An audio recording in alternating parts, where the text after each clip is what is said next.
Good morning to all, very very good morning. Audio video clear है? Good morning सभी को। Good morning dear, good morning, good morning. सब clear, सब बढ़िया, सब मुझे देख सकते हैं, सुन पा रहे हैं?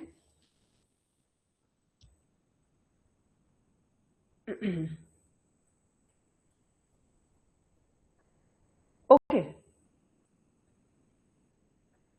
चलिए भाई क्लास शुरू किया जाए। क्लास शुरू किया जाए। 100% रेडी? ठीक है। तो कल हम लोगों ने एक बहुत बड़ा चैप्टर फिनिश कर लिया था। और चैप्टर कौन सा था? नई लाडो। कहाँ पे लिखा हुआ है? ठीक है, यहाँ पर हम लोगों ने एक बहुत बड़ा चैप्टर कल की क्लास में फिनिश कर लिया था। और चैप्टर का नाम क्या है? चैप्टर का नाम है मैग्नेटिज्म। ठीक है, चैप्टर का नाम क्या था? मैग्नेटिज्म था। ठीक है, क्योंकि बड़ा चैप्टर था, बहुत सारे कॉन्सेप्ट्स वगैरह थे उसमें, तो वो सारा कुछ हम लोग क्या किए थे? फिनिश किए थे। ठीक है, अब आज बायोलॉजी शुरू कर रहे हैं। मैग्नेटिज्म तुम लोग रिविजन करना शुरू करोगे आज से। कल तुम लोगों को क्लास के एंड में हम बताए थे कि मैग्नेटिज्म कैसे रिवाइज करना है ना। 6 क्लास मैग्नेटिज्म का लिए थे, उसमें से हमको लगता है 3 ज्यादा क्लास तो 1.5 घंटे की क्लास थी। 3 से ज्यादा क्लास तो 1.5 घंटे की क्लास थी, है कि नहीं? तो आपको हम क्या किए थे? बता दिए थे अच्छे तरीके से कि आपको क्या क्या करना है। 31, 1 और 2 3 दिन का टाइम दिए थे तुम लोगों को कि 3 दिन क्या करना। जो लाइव हो चुकी है ना, जो लाइव हो चुकी है वो रिकॉर्डेड आपके एप्लीकेशन पे मिलेगी आपको। 2-2 क्लास का 2-2 क्लास पर डे आपको रिवाइज करना है एकदम। ठीक है, 2-2 क्लास पर डे रिवाइज करना है। क्लास 1 से शुरू करना, क्लास 1 से शुरू करना। आज क्लास 1 और क्लास 2 करना। ठीक है, उसके बाद कल क्लास 3 और क्लास 4 और आखिरी दिन क्लास 5 और क्लास 5 और 6। ठीक है, राइट, बिल्कुल करेक्ट। तो सबसे पहले एक एक करके चैप्टर आप लोगों को क्या करने हैं? अपने रिवाइज करने हैं। चलिए शुरू कर सकते हैं हम लोग। शुरू करें। बेटा बहुत डिटेल में पढ़ा रहे हैं, ठीक है? इससे ज्यादा डिटेल में कोई पढ़ाता भी नहीं है, सच्ची बताएं तो। तुम लोग को अगर अभी भी शिकायत है तो फिर जय राम जी की। चलिए भाई शुरू कर रहे हैं। यहाँ पर हम लोग शुरू कर रहे हैं। और चैप्टर आज कौन सा पढ़ेंगे? चैप्टर पढ़ेंगे हम लोग कैंसर। चैप्टर कौन सा पढ़ेंगे? चैप्टर पढ़ेंगे हम लोग कैंसर। जब हम लोग इस चैप्टर के बारे में बात कर रहे होते हैं, कैंसर कहां पर दिया हुआ है? कहां पर दिया हुआ है? ठीक है, ये दिया हुआ है आपकी क्लास 12 की बायोलॉजी में। क्लास 12 की बायोलॉजी में दिया हुआ है। ठीक है, इसीलिए टॉपिक शुरू कर रहे हैं क्योंकि आजकल के एग्जाम में क्वेश्चंस ज्यादा पूछे जा रहे हैं इससे।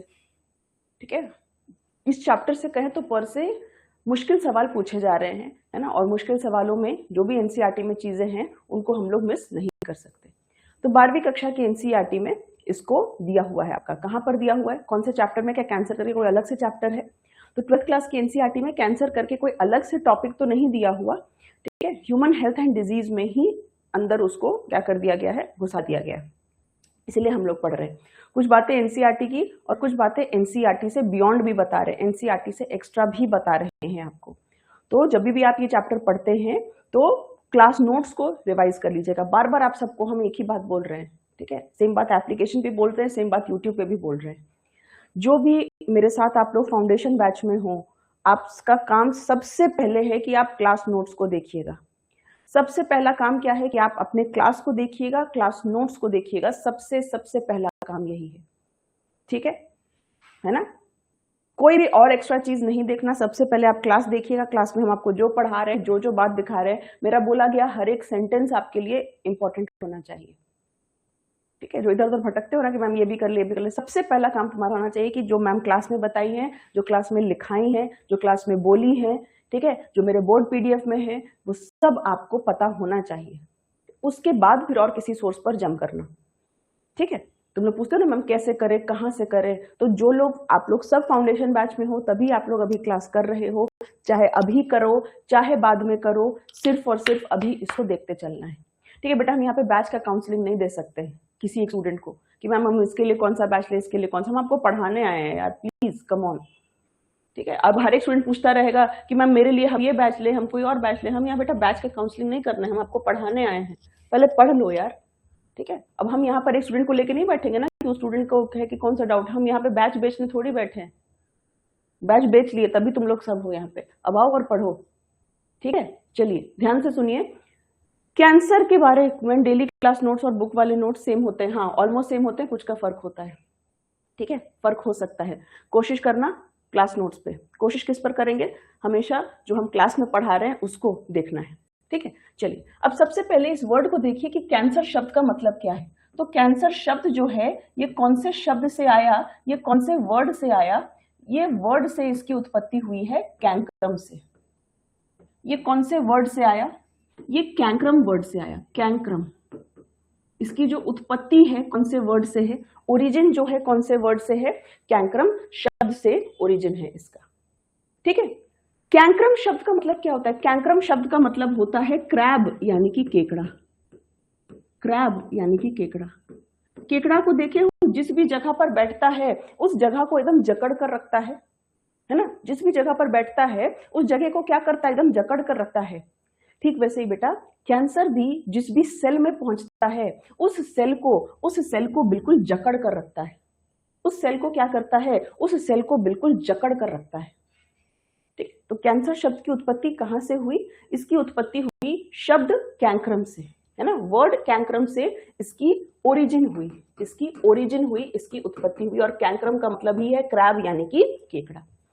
कैंसर वर्ड का मतलब क्या है, ठीक है, कैंसर वर्ड का मतलब क्या है, क्यों हो रहा है कैंसर, कैंसर वर्ड की उत्पत्ति क्या है ये तो समझ गए। कैंसर होता क्या है, क्यों इतना खतरनाक और क्यों इतना डरावना बीमारी है, ठीक है, क्यों इतना खतरनाक, क्यों इतना डरावना बीमारी है, ऐसा क्या हो रहा है इसमें, ये सब हम लोग इस चैप्टर में पढ़ेंगे। कैंसर और ट्यूमर सेम है क्या, क्या ट्यूमर भी उतना ही खतरनाक होता है क्या कि जितना कैंसर होता है, ठीक है, तो सारी बातें करेंगे। अब कैंसर में हो क्या रहा है, cancer is defined as abnormal cell division.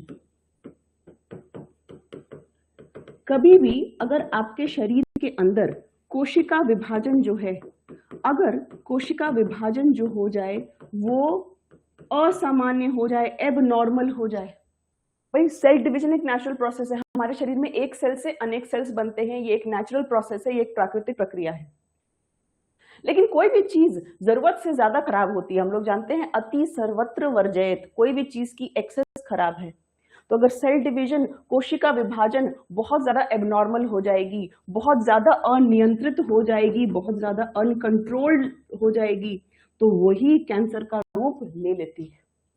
वही क्या करती है, वही बेटा कैंसर का रूप ले लेती है। अब हम तुमको ये वाला कॉन्सेप्ट समझाते हैं, बहुत प्यारा सा कॉन्सेप्ट है। नॉर्मल सेल्स में क्या होता है, नॉर्मल सेल में जैसे तुम्हारी ये एक सेल है, उससे दूसरी सेल बनी, उससे तीसरी, उससे चौथी, उससे पांचवी। नॉर्मल सेल्स में होता क्या है, सामान्य कोशिकाओं में होता है कि जब एक सेल से दूसरी सेल आती है और दूसरी से तीसरी बनती है तो ये सब एक दूसरे के कांटेक्ट में आते हैं, ये सब एक दूसरे के संपर्क में आते हैं। एक दूसरे के संपर्क में आने के वजह से ये एक दूसरे को रोक देते हैं, कहते हैं कि बेटा ठीक है हम बन गए हैं, तुम भी अब थोड़ा सा रुक जाओ। कहने का मतलब है कि नॉर्मल सेल्स में एबनॉर्मल सेल डिवीजन नहीं होता, असामान्य नहीं है, सारी की सारी सेल्स एक दूसरे से कांटेक्ट में आती हैं, एक दूसरे को स्पर्श करती हैं और स्पर्श करने के बाद उस सेल डिवीजन को, उस कोशिका विभाजन को एक तरीके से रोक देती है।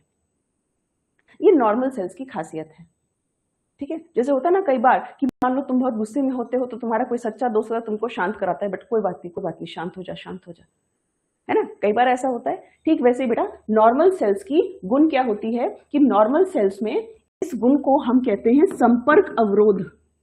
संपर्क अवरोध इंग्लिश में कहते हैं कॉन्टैक्ट इनहिबिशन। इंग्लिश में क्या कहते हैं, इंग्लिश में कहते हैं कॉन्टैक्ट इनहिबिशन। कॉन्टैक्ट इनहिबिशन का मतलब क्या है कि सेल्स एक दूसरे से कॉन्टैक्ट में आएंगी और कॉन्टैक्ट में आने के बाद सेल डिवीजन को रोक देंगी, ठीक है। सेल्स एक दूसरे के कांटेक्ट यानी संपर्क में आने के बाद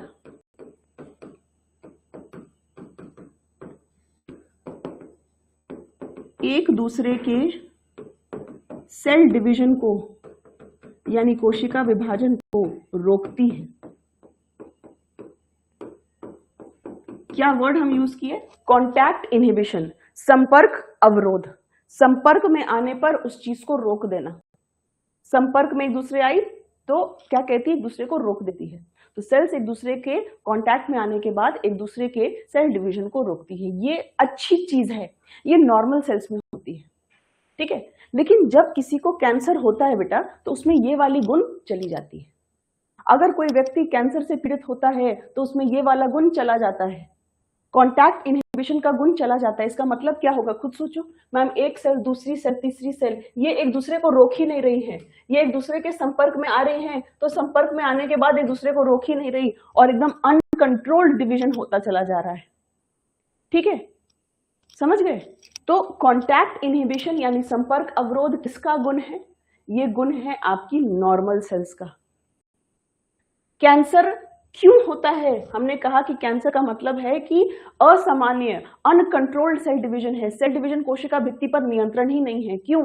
क्योंकि यहाँ पर कॉन्टैक्ट इनहिबिशन का गुण चला जाता है। कैंसर में क्या होता है, there is no contact inhibition. ये सब एनसीईआरटी की लाइन है।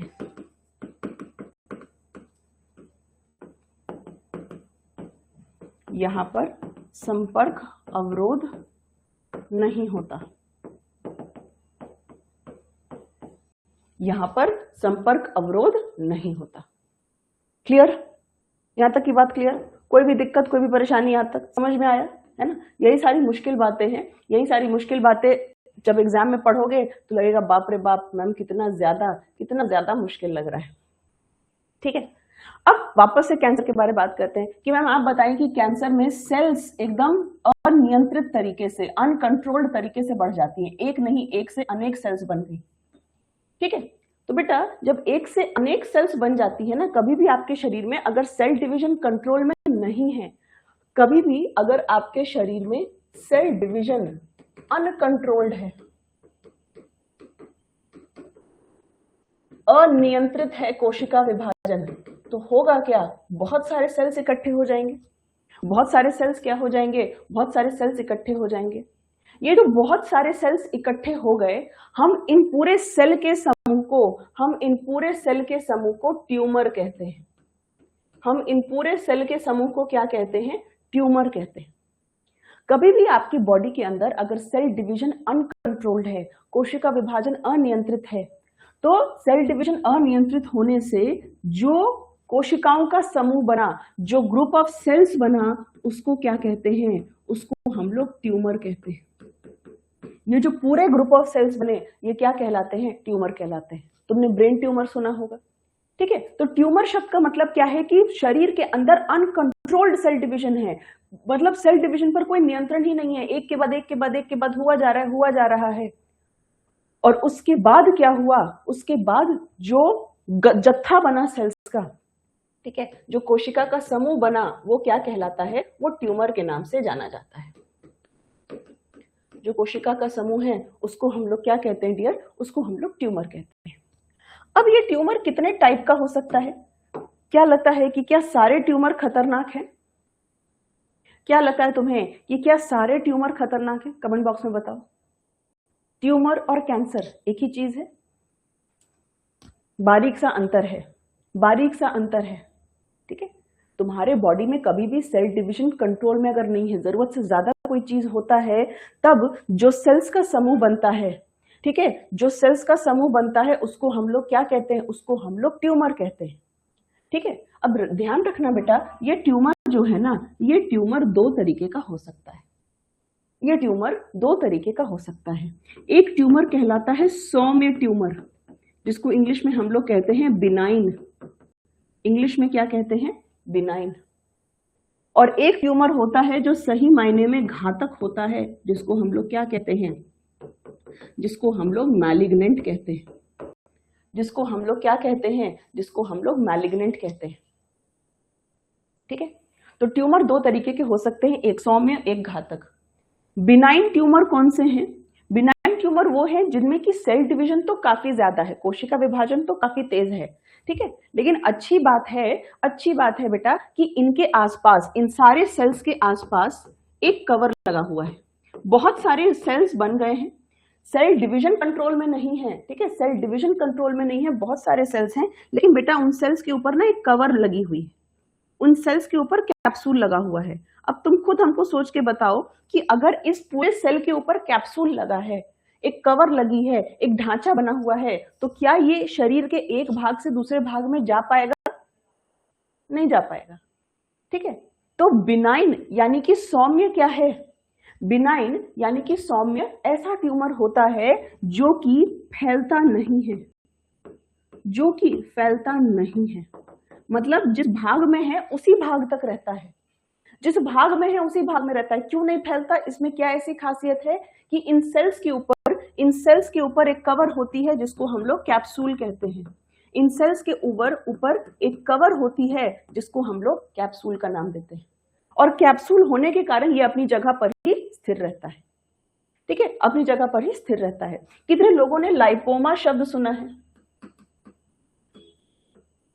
लाइपोमा, लाइपोमा एक ऐसी स्थिति है जब आपके फैट के सेल्स के अंदर, जब आपकी वसा के कोशिका के अंदर, जब आपके फैट के सेल के अंदर, वसा की कोशिकाओं के अंदर ऐसे बहुत सारे सेल्स इकट्ठे हो जाते हैं, उसको लाइपोमा कहते हैं।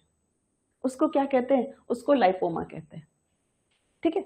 तो कहने का मतलब है कि ये खतरनाक नहीं है। अगर किसी का ट्यूमर होता है तो उससे पता है क्या करते हैं? अगर किसी अंग में ट्यूमर है तो उसको सर्जरी से निकाल देते हैं, कहानी खत्म। जैसे हाथ में ट्यूमर हो गया, ठीक है, तो उसको क्या किए? सर्जरी से निकाल दिए, वहीं पर काम खत्म। ये बहुत घातक नहीं है, आमतौर पर ये फैलता नहीं है, घातक नहीं है, ठीक है। मैलिग्नेंट क्या है? मैलिग्नेंट ही असली मायने में कैंसर है। तुमने सुना होगा कि मैम उसके शरीर में कैंसर शुरू कहीं और से हुआ, फैल कहीं और गया। शुरू लंग से हुआ था, फिर ब्रेस्ट में पहुंच गया। कोई मरीज है जिसका शुरू ब्रेस्ट से हुआ था, पैनक्रियास में पहुंच गया, ठीक है। तो असली मायने में कैंसर यही वाला है, मैलिग्नेंट। मैलिग्नेंट ऐसे ट्यूमर को कहते हैं जो कि फैल जाता है, मतलब जहां से शुरू हुआ वहीं तक सीमित नहीं रहा, ब्लड के माध्यम से ये फैल जाता है, ठीक है। ये बहुत तेजी से फैल जाता है ब्लड के माध्यम से। क्यों फैलेगा? क्योंकि इन सेल्स के ऊपर कैप्सूल नहीं होती। ये जो ट्यूमर के सेल हैं, इनके ऊपर जो कैप्सूल है वो कैप्सूल कवर नहीं है, वो जो कवर है, जो ढांचा है, वो कैप्सूल कवर नहीं होता, ठीक है। समझ में आया बात? ठीक है, क्लियर है? तो ट्यूमर कितने प्रकार के? सारे ट्यूमर घातक नहीं है। तो आज के बाद ट्यूमर शब्द सुन के डर नहीं जाना है। आज के बाद ट्यूमर शब्द सुन के क्या करना है? डर नहीं जाना है। ट्यूमर क्या है? कुछ नहीं है, बहुत सारी एबनॉर्मल सेल डिवीजन। शरीर में कभी भी अगर सेल डिवीजन, कोशिका विभाजन बहुत सारी हो जाती है तो वो इकट्ठे जत्था बनाती है और उसी को हम लोग ट्यूमर कहते हैं, ठीक है। अनियंत्रित कोशिका विभाजन के वजह से हो रही है। दो तरीके का है, बिनाइन और मैलिग्नेंट। तुम्हारे लिए खतरनाक कौन है? खतरनाक मैलिग्नेंट है, ठीक है। बिनाइन खतरनाक उस सेंस में नहीं है बेटा कि फैलता नहीं है, लेकिन इसको भी छोड़ा नहीं जाता शरीर में। शरीर पर कहीं पर भी ट्यूमर होता है ना तो उसको सर्जरी से निकलवा दिया जाता है, क्योंकि अगर आप उसको छोड़ दोगे तो हो सकता है कि वो धीरे धीरे कैंसर का रूप ले ले, ठीक है। हो सकता है धीरे धीरे क्या करे? कैंसर का रूप ले ले, ठीक है। ये जो फैलना है बेटा, ये जो कैंसर का फैलना है, ये जो ट्यूमर का फैलना है, इसको हम कहते हैं मेटास्टेसिस। एक शब्द आपको बता रहे हैं, मेटास्टेसिस।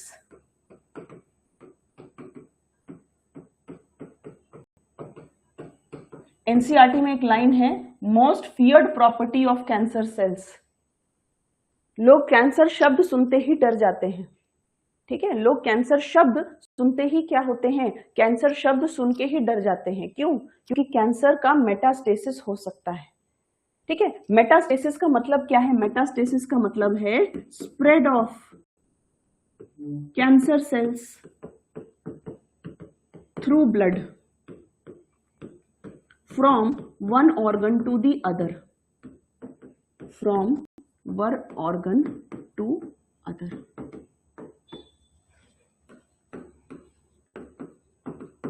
एक अंग से दूसरे अंग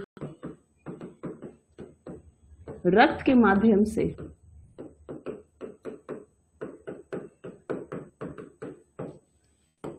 कैंसर का फैलना। सबसे डेंजरस प्रॉपर्टी, सबसे खतरनाक चीज यही है, मेटास्टेसिस। ठीक है, तो जो हम लोग आम भाषा में कहते हैं ना कि मैम कैंसर शुरू कहीं और हुआ, फैल कहीं और गया, वो क्या है? वो मेटास्टेसिस ही कहलाता है। ठीक है, वो मेटास्टेसिस ही कहलाता है कि एक अंग से शुरू होकर दूसरे अंग तक पहुंच जाना। ठीक है, अब कैंसर बहुत सारे टाइप्स का हो सकता है, हम बात करेंगे कैंसर के बारे, एक्चुअली मैलिग्नेंट के बारे में बात करेंगे। ठीक है, बिनाइन के भी काफी सारे एग्जाम्पल हैं। कि एग्जाम्पल आपको हमने लाइपोमा लिखाया, फाइब्रोमा एग्जाम्पल है। अगर आपके मसल के फाइबर में ट्यूमर हो जाता है तो फाइब्रोमा। ठीक है, लाइपोमा, फाइब्रोमा, ये सब एग्जाम्पल हैं ट्यूमर के। याद रखना बेटा, अगर किसी शब्द के अंत में ओमा लगा रहता है ना, तो ओमा शब्द का मतलब ही ट्यूमर होता है। ओमा शब्द का मतलब ही ट्यूमर होता है। ठीक है, जब आप मैलिग्नेंट ट्यूमर के बारे में बात करते हैं, घातक चीजों के बारे में बात करते हैं, तो एक्चुअली में यही कैंसर है। ठीक है, यही कैंसर है जो कि घातक है, खतरनाक है। क्यों? क्योंकि ये फैल जाता है, ये फैल जाता है। तो मेटास्टेसिस किसका गुण है? मेटास्टेसिस जो है ये मैलिग्नेंट ट्यूमर का गुण है। ये मैलिग्नेंट यानी कि ये घातक ट्यूमर का गुण है। समझे? मेटास्टेसिस किस में देखा जाता है? मेटास्टेसिस जो होता है वो मैलिग्नेंट ट्यूमर में देखा जाता है। ठीक है, मैलिग्नेंट के प्रकार, या यूं कह सकते हैं कि हम लोग कैंसर के कितने सारे टाइप्स होते हैं, कैंसर के कितने सारे टाइप्स होते हैं, कैंसर के कितने सारे प्रकार होते हैं। कैंसर के बेटा अलग अलग टाइप्स होते हैं। आपने शब्द सुना होगा कार्सिनोमा, आपने शब्द सुना होगा सार्कोमा, आपने वर्ड सुना होगा लिम्फोमा, मेलानोमा,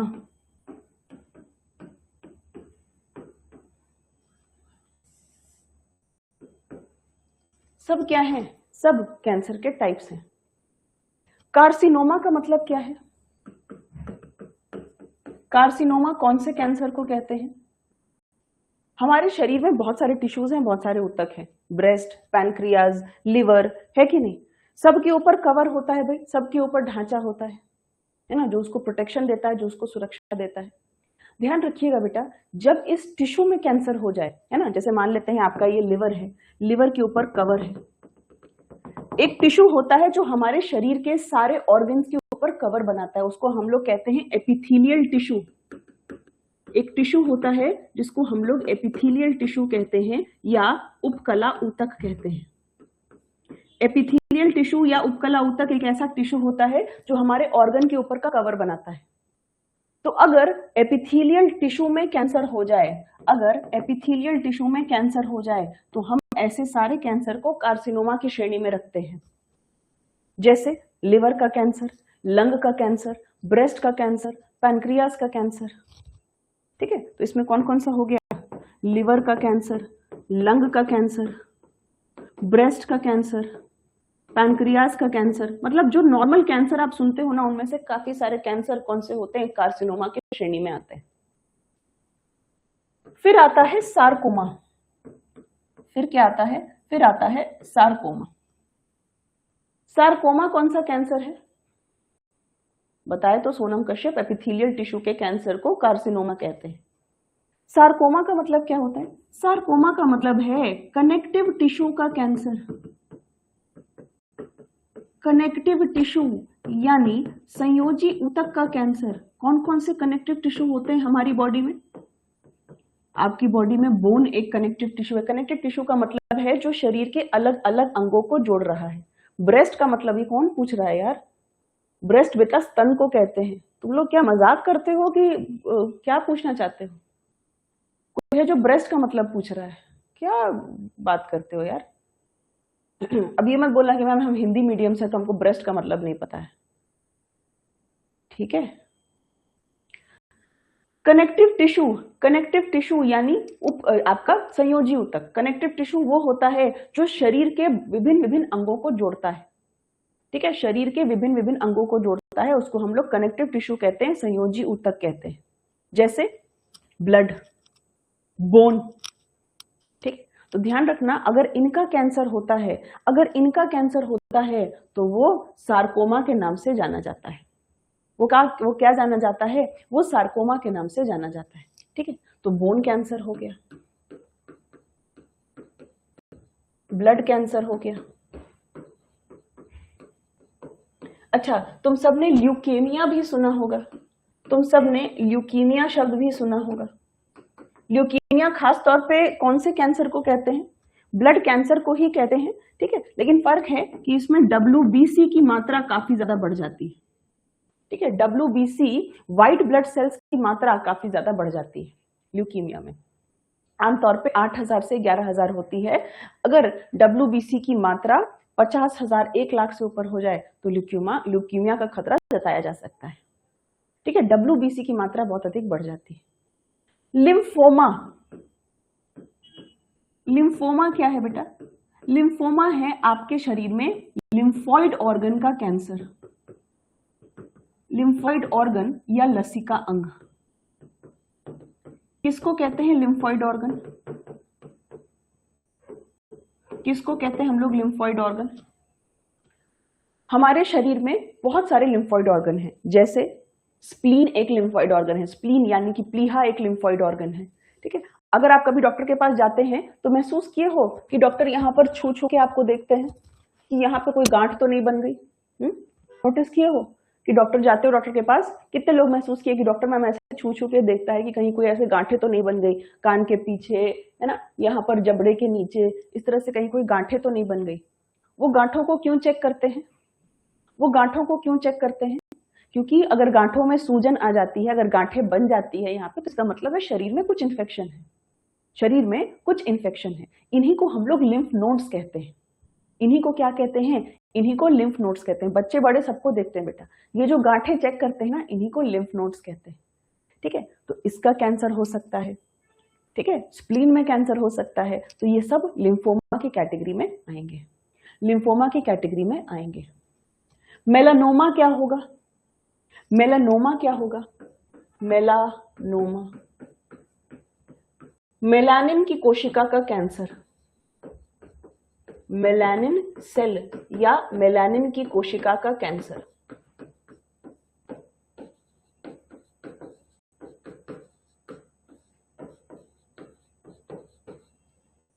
मेलानिन वो सेल्स होती हैं आपके शरीर में जो कि क्या कर रही होती है? जो कि पिगमेंट बना रही होती है, जो कि वर्णक बना रही होती है ना। मेलानिन नाम का पिगमेंट बनता है। ज्यादा मेलानिन तो ज्यादा गोरा, कम मेलानिन तो ज्यादा मेलानिन तो आदमी काला, कम मेलानिन तो आदमी गोरा चिट्टा।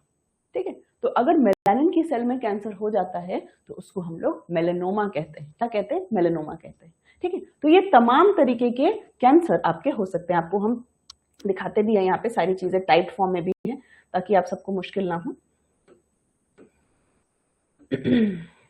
ये देखो, देख रहे हो?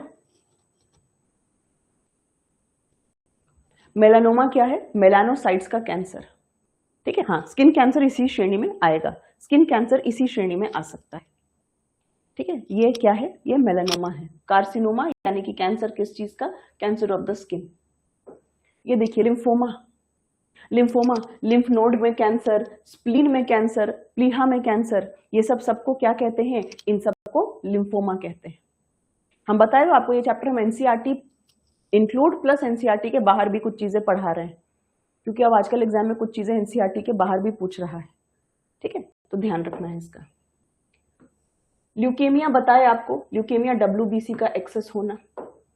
सार्कोमा में बोन का कैंसर हो सकता है, कार्टिलेज का कैंसर हो सकता है, कनेक्टिव टिश्यू का कैंसर हो सकता है, मसल्स का कैंसर भी सार्कोमा में ही आएगा। ठीक है, सार्कोमा में आएगा। ठीक है,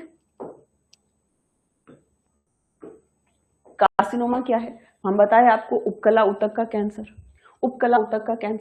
ठीक है, अब कहोगे मैम स्किन आप वहां पर भी बताई, मेलानोमा में भी स्किन लिखा हुआ है, तो बेटा स्किन कैंसर भी अलग अलग तरीके के हो सकते हैं। स्किन की क्या है? स्किन की अलग अलग लेयर होती है। ठीक है, स्किन कैंसर के कारण अलग अलग हो सकते हैं। कुछ स्किन कैंसर हो सकते हैं जो यूवी रेडिएशन से होते हैं, पराबैंगनी विकिरण से होते हैं। कुछ कैंसर होते हैं जो शरीर में म्यूटेशन की वजह से होते हैं, उत्परिवर्तन की वजह से होते हैं। कुछ कैंसर होते हैं जो मेलानिन की सेल में दिक्कत की वजह से होते हैं। समझे? तो कहने का मतलब है कि कई बार ऐसा होता है कि एक कैंसर को हम लोग बहुत सारे श्रेणी में डाल सकते हैं। ऐसा होगा कि आप देखिएगा कि मैम एक कैंसर तो आप 2 श्रेणी में डाली हैं, ऐसा होता है, रियलिटी में भी होता है ऐसा। ठीक है, क्योंकि कोई भी ऑर्गन किसी एक चीज का नहीं बना होता ना। अब किडनी ही है, किडनी में क्या सिर्फ और सिर्फ एपिथेलियल टिश्यू ही होते हैं? नहीं, किडनी में बहुत सारे टिश्यू हो सकते हैं, कॉलमनर टिश्यू भी हो सकता है, अलग अलग तरीके का टिश्यू हो सकता है। ठीक है, बात समझ में आया? तो कहने का मतलब है कि एक तरीके का कैंसर हो सकता है कि आपको एक से ज्यादा श्रेणी में भी दिखे। तो तुमसे ये क्वेश्चन नहीं आएगा कि बताओ स्किन का कैंसर क्या है, A carcinoma, B melanoma, C both of the above, D none of the above. ऐसा क्वेश्चन नहीं आएगा। तुमसे सिर्फ ऐसे पूछ सकता है कि कार्सिनोमा किस श्रेणी को कहते हैं, सार्कोमा किस श्रेणी को कहते हैं। ठीक है, इस तरीके के सवाल पूछे जा सकते हैं। क्लियर है बात? तो इन शॉर्ट हम जो आपको लिखाए थे वो आप लोगों के लिए सफिशिएंट होना चाहिए। सारी चीजें टाइप फॉर्म में भी है, लेकिन हम तुम लोग को फिर भी सजेस्ट करेंगे कि मेरे साथ शॉर्ट नोट्स बनाओ, वो तुमको फायदा करेगा।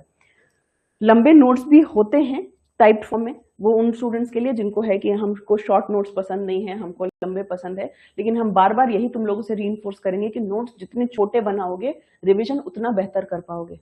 अगर लंबे नोट्स बनाओगे तो इतना बड़ा देख के ना पहले ही हिम्मत हार जाओगे कि बाप रे 10 पन्ने का नोट्स का रिवीजन कैसे होगा। ठीक है, तो कोशिश किया करो कि छोटे से, आप देखो एक पेज में ही लिख दिए, जहां टाइप फॉर्म में 4 अलग अलग पेज है, हम लोग इसको एक पेज में ही लिख दिए, है ना। तो एक पेज में ऐसे ही लिखने की आदत डालोगे तो आपके लिए नोट्स क्या हो जाएंगे, थोड़े से ईजी हो जाएंगे, थोड़े से आसान हो जाएंगे। ट्यूमर पढ़ लिए, कैंसर पढ़ लिए, कैंसर के अलग अलग टाइप्स पढ़ लिए। ठीक है, अब हम लोग आएंगे कि भाई ये बताइए कि कैंसर होता क्यों है, कैंसर होता क्यों है। कैंसर के कारण को हम लोग नाम देते हैं कार्सिनोजेन। आज के बाद अगर आप कार्सिनोजेन शब्द सुनिएगा तो समझ जाइएगा कैंसर के बारे में बात हो रही है।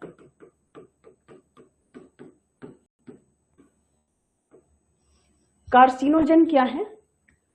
कार्सिनोजेन है cancer causing agents, cancer causing agents.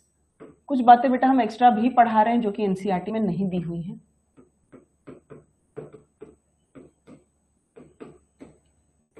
Carcinogen वो चीजें हैं जो कि कैंसर कर सकते हैं। ठीक है, जो कि कैंसर कर सकते हैं, कैंसर के कारक होते हैं। ठीक है, कितने प्रकार के कार्सिनोजेन हो सकते हैं? अलग अलग प्रकार के हो सकते हैं। सबसे पहले हम लोग पढ़ेंगे फिजिकल के बारे। ऐसी चीजें, भौतिक चीजें, फिजिकल चीजें जो कि कैंसर कर सकती है। ठीक है, कुछ केमिकल्स हो सकते हैं जो कैंसर कर सकते हैं, कुछ केमिकल्स हो सकते हैं, कुछ रसायन हो सकते हैं जो कि कैंसर कर सकते हैं। जैसे एस्बेस्टस, फॉर एग्जांपल, एस्बेस्टस क्या है? एस्बेस्टस क्या है? एस्बेस्टस एक ऐसी चीज है जो कंस्ट्रक्शन में यूज होती है ना, घर वर बनाने के लिए उसमें प्रयोग की जाती है। एस्बेस्टस शरीर में कैंसर करता है। ठीक है, शरीर के आंतरिक अंगों का, अलग अलग अंगों का कैंसर कर सकता है, लंग में कैंसर कर सकता है। ठीक है, तो एस्बेस्टस क्या है? कार्सिनोजेन है। सिलिका कैंसर नहीं करता, कनक, सिलिका सिलिकोसिस करता है, कैंसर नहीं करता। एस्बेस्टस कैंसर कर देते हैं, धूल के कण कैंसर नहीं करते। तंबाकू कैंसर करता है, बिल्कुल सही, तंबाकू एक केमिकल है, कैंसर करता है, लंग का कैंसर करता है। आर्सेनिक केमिकल है, कैंसर करता है। तो ऐसे बहुत सारे केमिकल्स होते हैं जो कि कैंसर करते हैं। ठीक है, फिर से सिलिकोसिस लिख रही हो, सिलिकोसिस में एग्जैक्टली कैंसर नहीं है। सिगरेट स्मोकिंग कैंसर कर सकता है, बिल्कुल सही। तंबाकू कैंसर कर सकता है, बहुत लोग तंबाकू फूकते हैं, कैंसर होता है उससे। फिर होती हैं कुछ बायोलॉजिकल एजेंट्स, कुछ जैविक कारक जो कि कैंसर करते हैं। कितने लोगों ने सुना है एचपीवी के बारे? ह्यूमन पैपिलोमा वायरस करता है कैंसर। ठीक है, तो मेरा कहने का मतलब है कि कार्सिनोजेन का मतलब है कि वो कारक जो कि कैंसर करते हैं, कैंसर वाले कारक। हम इनको 3 कैटेगरीज में बांट सकते हैं, 3 श्रेणियों में बांट सकते हैं। Physical agents, chemical agents, biological agents. Physical agents में तरह तरह की किरणें आती हैं, ठीक है, क्या आपको पता है एक्सरे से भी कैंसर हो सकता है? एक्सरे से भी कैंसर होता है। जो एक्सरे टेक्नीशियन होते हैं, कहने का मतलब है जो सही में लोगों का एक्सरे करते हैं, ठीक है, उनके ऊपर आपको पता है वो कोट तो पहनते ही हैं, कोट पहनने के साथ उनके पास एक बैज लगा होता है जिसको डोजीमीटर कहते हैं। ठीक है, और वो क्योंकि बेटा दिन भर वो लोग एक्सरे से एक्सपोज रहते हैं, जो आपका एक्सरे कर रहे होते हैं, एक्सरे क्या है? रेडिएशन है, विकिरण है। ठीक है, शरीर में बदलाव कर सकता है। तो जो एक्सरे के जगह पर काम कर रहे हैं, जो सही में आपका एक्सरे ले रहे हैं, उनके पास शर्ट में या जो भी वो लैब कोट पहनते हैं उसके ऊपर एक बैज लगा रहता है जिसको डोजीमीटर कहते हैं। वो लगातार नापता रहता है कि आपने कितने रेडिएशन आपने महसूस कर लिया, कितना रेडिएशन हो गया आपके पास। क्योंकि ज्यादा रेडिएशन कैंसर कर सकता है। ज्यादा रेडिएशन क्या कर सकता है? कैंसर। जरूरी नहीं है हो ही जाएगा, हम आपको बता रहे खतरा ज्यादा हो सकता है। यूवी रेज, पराबैंगनी विकिरण, आपको अच्छे से पता है कि पराबैंगनी विकिरण स्किन कैंसर करती है। अल्ट्रावायलेट रेज, पराबैंगनी विकिरण स्किन कैंसर करती है। ठीक है, तो आओ जरा इस चीज को डिटेल में देखते हैं। यहाँ पर हमने बहुत अच्छे से आपके लिए टेबल बना दिया है। यूवी रेज है, एक्स रेज है, गामा रेज है। यूवी रेज स्किन का कैंसर करती है। एक्स रे ल्यूकेमिया कर सकती है, यानी ब्लड कैंसर कर सकती है। थायराइड का भी कैंसर कर सकती है। गामा रेज शरीर में विभिन्न तरीके का कैंसर, पैनक्रियाज, ब्रेस्ट कैंसर, ये सब कर सकती है। और कुछ आयनाइजिंग रेडिएशंस होती है। अब सवाल है कि मैम इनसे कैंसर कैसे हो जाता है? ये विकिरण तो हम लोग को नजर भी नहीं आ रही है। तुमको एक्सरे आंख से दिखता है क्या? क्या सन से आता हुआ यूवी रेज आंख से दिखता है? तो कहते हो मैम आंख से तो कुछ नहीं दिखता, तो कैसे ये कैंसर कर देता है? ऐसा क्या कर देता है शरीर में? याद रखना बेटा, ये किरणें ना आपके शरीर के डीएनए से छेड़छाड़ कर देती है। ये जो रेज होती हैं, ये आपके शरीर के डीएनए से छेड़छाड़ कर देती है। होता क्या है कि हम सब के डीएनए में ना एक सीक्वेंस होता है, क्रम होता है। वो मेरी और तुम्हारी पहचान है। डीएनए में 4 तरीके के बेस होते हैं और वो सारे बेस ना सीक्वेंस में होते हैं। हो सकता है मेरे डीएनए में 2A हो, उसके बाद 3T हो, उसके बाद 2C हो और फिर 3G हो। ठीक है, हो सकता है मेरे डीएनए में ये क्रम हो। ये किरणें क्या करती हैं डियर? ये किरणें इस क्रम को ही छेड़ देती हैं। हो सकता है 3G को डिलीट कर दे, हो सकता है G के जगह T ले आए। इसी को म्यूटेशन कहते हैं, इसी को उत्परिवर्तन कहते हैं। तो म्यूटेशन यानी उत्परिवर्तन का मतलब क्या है कि डीएनए के सीक्वेंस में या डीएनए के क्रम में सडन चेंज, डीएनए के क्रम में सडन चेंज यानी कि अचानक बदलाव होना। डीएनए के क्रम में अगर सडन चेंज हो जाएगा, अचानक बदलाव हो जाएगा, तब हम उसको क्या कहते हैं? तब हम उसको म्यूटेशन यानी कि उत्परिवर्तन का नाम देते हैं। ठीक है, 1 मिनट रुक जाइए प्लीज। 1 मिनट, एक कॉल आ रही है, इंपॉर्टेंट है। एक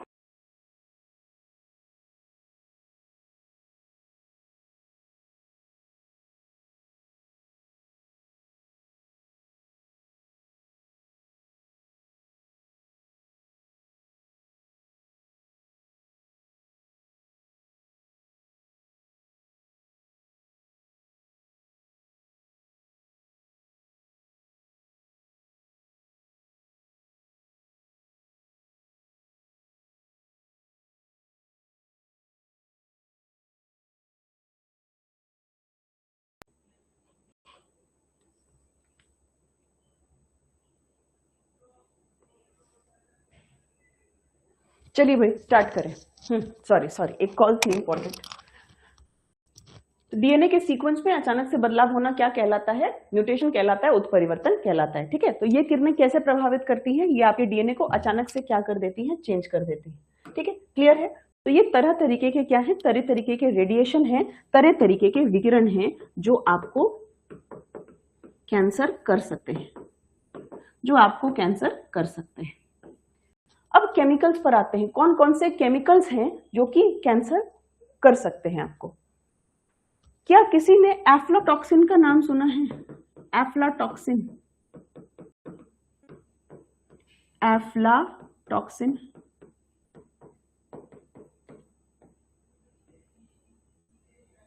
एफ्लाटॉक्सिन वो विष है, एफ्लाटॉक्सिन वो विष है, वो जहर है जो कि फंगस बनाते हैं, कवक बनाते हैं।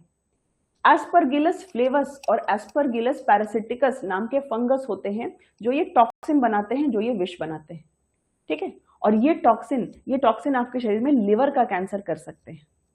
ये आपके शरीर में क्या कर सकते हैं? लिवर का कैंसर कर सकते हैं। ठीक है, तो तमाम तरीके के केमिकल्स, अभी थोड़ी देर पहले आपको हम एस्बेस्टस के बारे में बताए, तंबाकू के बारे में बताए, और चलिए और केमिकल्स हैं, जरा टेबल में देखते हैं अच्छे तरीके से। ठीक है, बहुत सारे कैंसर हो सकते हैं अलग अलग केमिकल्स के वजह से भी, तो उनको देखना है। कहाँ गया?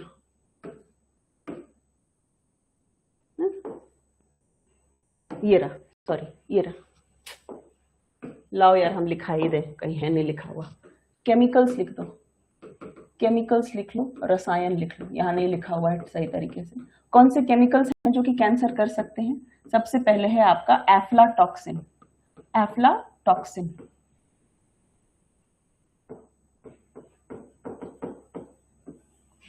इसमें ना फंगस का नाम पूछ सकता है, क्योंकि सभी लोगों को ये बात पता होगी कि एफ्लाटॉक्सिन लिवर का कैंसर करता है। एफ्लाटॉक्सिन लिवर का कैंसर करता है। ठीक है, लेकिन आप लोगों को क्या जानना जरूरी है? ये जानना जरूरी है कि ये फंगस कौन से हैं। आमतौर पर ये फंगस आपके पैक्ड फूड्स में होते हैं, इसीलिए कभी भी आप पैक्ड मूंगफली खरीदें। ठीक है, खरीदते हो ना मूंगफली, जो कि बहुत टाइम से पैक की रहती है। जो भी पैक्ड खाना आप खरीदते हैं, जो बहुत समय से पैक किया रहता है, ठीक है, उसमें आमतौर पर ये फंगस उग जाते हैं। कौन से फंगस हैं? Aspergillus fungus. फंगस का नाम क्या है? Aspergillus fungus. Aspergillus fungus. तो ये जो एस्परगिलस फंगस है, ये तमाम तरीके के खाने में उग सकता है, स्पेशली पैक्ड फूड। इसलिए कभी भी आप पैक्ड खाना खरीदें तो सबसे पहले उसका मैन्युफैक्चरिंग डेट देखें। पैक्ड चीज के पीछे लिखा रहता है ना, यूज बिफोर दिस या बेस्ट बिफोर दिस, तो सबसे पहले देखो कि क्या वो चीज डेट, आपका एक्सपायरी डेट तो नहीं है, क्योंकि एक्सपायरी डेट होने से चांसेस बढ़ जाते हैं कि उसमें फंगस होगा, और फंगस ये टॉक्सिन बना देता है। टॉक्सिन का मतलब ही है विष। तो एफ्लाटॉक्सिन कौन बनाता है? एफ्लाटॉक्सिन एस्परगिलस फंगस बनाता है। ठीक है, एस्परगिलस फ्लेवस या एस्परगिलस पैरासिटिकस नाम का फंगस बनाता है, और ये लिवर का कैंसर कर सकता है। ये लिवर का कैंसर कर सकता है। और हम क्या बताएं आपको? एस्बेस्टस। एस्बेस्टस एक केमिकल होता है जो कि कैंसर करता है। उस कैंसर का नाम है मीजोथीलियोमा। कैंसर का नाम क्या है? कैंसर का नाम है मीजोथीलियोमा। ठीक है, मीजोथीलियोमा क्या है? मीजोथीलियोमा क्या है डियर? मीजोथीलियोमा है लंग का कैंसर, या आपके जो इंटरनल ऑर्गन्स होते हैं, ठीक है, उन सभी का एक साथ कैंसर हो जाना। उन सभी का कैंसर हो जाना क्या कहलाता है? मीजोथीलियोमा के नाम से जाना जाता है। तो ये एस्बेस्टस कर सकता है। ठीक है, और कोई केमिकल? कोई अगर बहुत ज्यादा बीफ खाता है, कोई अगर बहुत ज्यादा बीफ खाता है, बीफ मतलब किसको कहते हैं? बीफ मतलब गाय का मांस। बीफ मतलब गाय का मांस। कोई बहुत ज्यादा अगर बियर पीता है, बियर यानी कि शराब, है ना, ये सब कैंसर का कारण हो सकते हैं। ये सब कैंसर का कारण हो सकते हैं। और बताओ और क्या हो सकता है? तंबाकू यानी टबेको, तंबाकू यानी टोबैको, लंग कैंसर। ठीक है, तो रेक्टम का कैंसर, रेक्टम समझते हो? एनस के पास होता है रेक्टम। कोलोरेक्टल कैंसर यानी कोलोन और रेक्टम लार्ज इंटेस्टाइन के हिस्से होते हैं, इनका कैंसर। बियर वगैरह खाने से, ज्यादा फैट खाने से ब्रेस्ट कैंसर होता है। बिल्कुल सही। ठीक है, और आजकल तो आप देख रहे हो कि हर चीज में निकल रहा है कि इसमें कार्सिनोजन है, इसमें कार्सिनोजन है, क्योंकि बेटा कैंसर इतना भयानक चीज है कि अभी तक जो साइंटिस्ट हैं, वैज्ञानिक हैं, इस पर रिसर्च ही कर रहे हैं। ठीक है, अभी तक ये जो हमारे साइंटिस्ट हैं, ये जो हमारे वैज्ञानिक हैं, बहुत सारी चीजें डिकोड नहीं कर पाए। जैसे अभी तक कैंसर का कोई पुख्ता इलाज नहीं आया है। कार्टी सेल थेरेपी बहुत चर्चा में था पिछले कुछ सालों से कि भाई बहुत अच्छा ट्रीटमेंट है, बहुत अच्छा ट्रीटमेंट, लेकिन उससे भी मरीज मर रहे हैं। ठीक है, कार्टी सेल आपको समझाएंगे, अभी हम एक्सप्लेन करेंगे कि कार्टी सेल थेरेपी बहुत सुर्खियों में आया था कि अच्छा है, भारत में जिन्होंने सबसे पहले वो करवाया वो खुद एक डॉक्टर थे। मेरी एक बैचमेट थी कॉलेज में, संचिता नाम की। उसके फादर, उसके पापा दिल्ली में डॉक्टर थे, गैस्ट्रोएंटरोलॉजिस्ट थे, मतलब जो पेट के बीमारी के डॉक्टर होते हैं, मैक्स हॉस्पिटल में प्रैक्टिस करते थे। उनको कैंसर हुआ और उन्होंने अपने ऊपर कार्टी सेल थेरेपी कराया। भारत में पहले मरीज थे जिन्होंने अपने ऊपर ये ट्रीटमेंट करवाया था। डेथ हो गया उनका, नहीं बचे, 2 साल 3 साल बचे, फिर अल्टीमेटली डेथ हो गया। तो इसका मतलब है कि जो क्लेम के साथ है ना, कार्टी सेल जो पुख्ता ये के साथ आया कि भाई कैंसर का इलाज मिल गया है, कैंसर का इलाज मिल गया है, वो भी कारगर नहीं हुआ। तो आज तक देखा जाए तो 100% सब कैंसर क्योर नहीं किए जाते। क्यों? क्योंकि इनका कारण ही नहीं पता चल रहा। क्या चीज शरीर में सही में कैंसर कर रही है, ये साइंटिस्ट डॉक्टर्स के लिए भी एक बहुत बड़ी पहेली है। तो फिर हम और आप क्या चीज है, समझ पा रहे हो? इसीलिए कौन से केमिकल से हो रहा है, कौन से इससे हो रहा है, जो चीजें लिटरेचर में है, बुक्स में है, वो हम लोग पढ़ सकते हैं, लेकिन तथ्य रियलिटी क्या है ये अभी भी रिसर्च का टॉपिक है। समझ गए? चलो, केमिकल्स लिख लिया सभी ने। अब आते हैं बायोलॉजिकल एजेंट्स पे। ठीक है, अब आते हैं बायोलॉजिकल एजेंट्स पे। बायोलॉजिकल का मतलब है जैविक कारक जो कैंसर करते हैं। बहुत सारे वायरसेस हो सकते हैं जो कि कैंसर कर सकते हैं, जिसमें सबसे कॉमन है HPV 16 और 18। HPV क्या है? Human papilloma virus. Human papilloma virus, ये जो वायरस है ना, ये महिला के सर्विक्स का कैंसर करता है। सर्विक्स क्या होता है? यूट्रस का मुख। ये यूट्रस है तो यूट्रस के मुख को सर्विक्स कहते हैं। यूट्रस का जो मुख है वो क्या कहलाता है? सर्विक्स कहलाता है। तो सर्विक्स का कैंसर कौन करता है? HPV, गर्भाशय ग्रीवा का कैंसर करता है human papilloma virus. Hepatitis B virus और हेपेटाइटिस सी वायरस, आपको लगता होगा मैम हेपेटाइटिस बी वायरस तो हेपेटाइटिस बीमारी करेगा ना। हेपेटाइटिस बीमारी का मतलब होता है क्या? हिपैट मतलब लिवर यानी यकृत, आइटिस का मतलब है इंफेक्शन या सूजन। तो मैम हेपेटाइटिस में तो लिवर का इंफेक्शन होता है। आपको पता है अगर हेपेटाइटिस को छोड़ दिया जाए, है ना, स्पेशली हेपेटाइटिस बी को अगर छोड़ दिया जाए तो हेपेटाइटिस बी जो है वो लिवर कैंसर का भी रूप ले सकता है। ठीक है, तो हेपेटाइटिस बी का वायरस, हेपेटाइटिस सी का वायरस, ये लिवर कैंसर कर सकता है। अगर इनको ट्रीट नहीं किया जाए तो ये लिवर का कैंसर कर सकते हैं। ठीक है, एक और वायरस होता है जिसको हम लोग कहते हैं Epstein Barr virus. Epstein Barr virus ये एक बहुत भयानक तरीके का कैंसर करता है जिसको बर्किट लिम्फोमा कहते हैं। इसका कोई इलाज भी नहीं है। ठीक है, लिम्फ नोड्स में कैंसर होता है ना, ये जो गांठें होती हैं इनमें कैंसर होता है, बर्किट lymphoma. EBV, Epstein Barr virus कौन सा कैंसर करता है? बर्किट लिम्फोमा करता है। ठीक है, तो ये तरीके के वायरस हैं जो कि क्या कर सकते हैं, जो कि आपके कैंसर कर सकते हैं। कौन कौन से पढ़े हम लोग?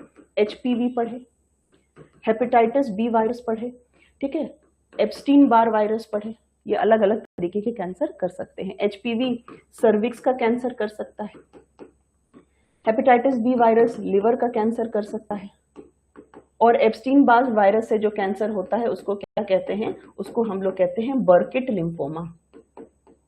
उसको क्या कहते हैं? उसको कहते हैं बर्किट लिम्फोमा।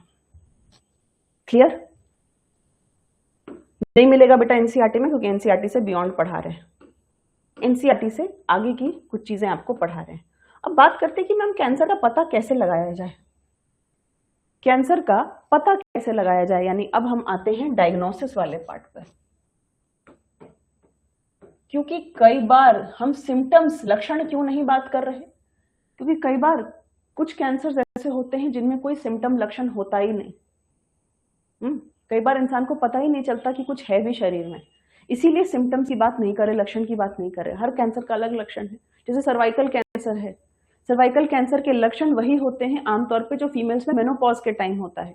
मेनोपॉज के टाइम महिलाओं को थोड़ी थोड़ी हल्की हल्की ब्लीडिंग होती है, कई बार ये बहुत ज्यादा ब्लीडिंग होती है, कई बार महीनों तक पीरियड्स नहीं होता, कई बार जल्दी जल्दी हो जाता है।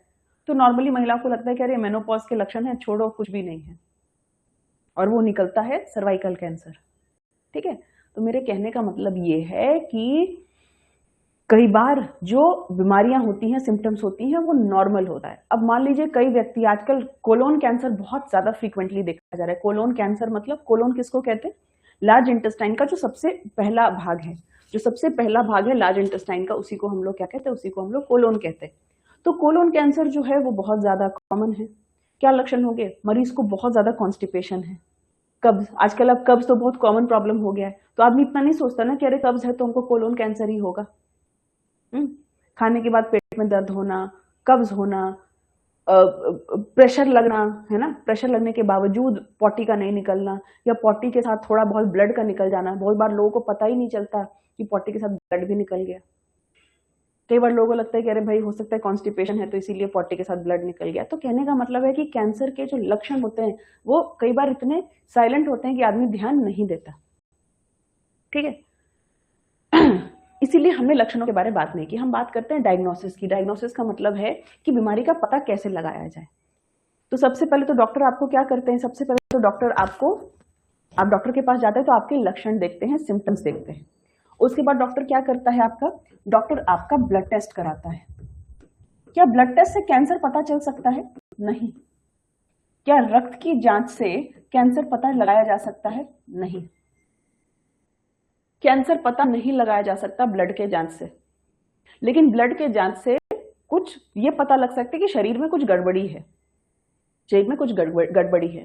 ठीक है, हमारे शरीर में ब्लड टेस्ट में एक खास टेस्ट होता है जिसको ट्यूमर मार्कर कहते हैं। जिसे डॉक्टर अगर आपको लिखते हैं कि CA-125 का टेस्ट कराइए, बेटा एक ब्लड टेस्ट होता है जिसको CA-125 कहते हैं। क्या कहते हैं? CA-125। अगर आपके ब्लड टेस्ट में CA-125 की मात्रा बढ़ी हुई आई है तब खतरे की घंटी है, तब हो सकता है, तब जाके डॉक्टर आपकी बायोप्सी कराएं, क्योंकि CA-125 दिखा रहा होता है कि आपको ओवरी का कैंसर है।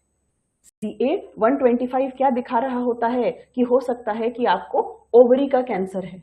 आपकी जो ओवरी है, जो अंडाशय है या यूट्रस है ना, उसके कैंसर को दिखा रहा होता है। तो अगर कोई CA-125 लिखता है तो समझ जाओ कि भाई ये टेस्ट का रिजल्ट अगर थोड़ा सा गड़बड़ आता है तो डॉक्टर आगे की और जांच करेंगे। जरूरी नहीं है कि CA-125 अगर बढ़ा है तो ओवरी का कैंसर है ही, लेकिन उसके बाद डॉक्टर एक और टेस्ट करते हैं आगे। ऐसे ही एक टेस्ट होता है, ब्लड टेस्ट होता है जिसको PSA कहते हैं, प्रोस्टेट स्पेसिफिक एंटीजन। ये दिखाता है प्रोस्टेट कैंसर को। ये किसको दिखाता है? ये दिखाता है कि प्रोस्टेट कैंसर है। आमतौर पे जो एल्डरली मेल्स होते हैं, जो पुरुष होते हैं जिनकी उम्र 55 साल, 60 साल, 65 साल, 70 साल होती है, कई बार उनको प्रोस्टेट की समस्या आ जाती है। ठीक है, जरूरी नहीं है कि हमेशा कैंसर हो, लेकिन पुरुषों में प्रोस्टेट कैंसर होता है, तो इसलिए डॉक्टर कई बार PSA टेस्ट कराते हैं। अगर PSA टेस्ट में मात्रा बढ़ी हुई आई, ब्लड टेस्ट होता है, ब्लड के माध्यम से किया जाता है। अगर ये ज्यादा आया, इसको कहते हैं ट्यूमर मार्कर, है ना, कि अगर ज्यादा बढ़ा हुआ आया है तो इसका मतलब है कि फिर आगे की जांच करानी चाहिए। ठीक है, तो कुछ आपके ब्लड टेस्ट डॉक्टर कराएंगे ये देखने के लिए कि आपको कहीं कैंसर बन तो नहीं रहा या कैंसर की शुरुआत तो नहीं हो रही शरीर में। और क्या तरीका होता है?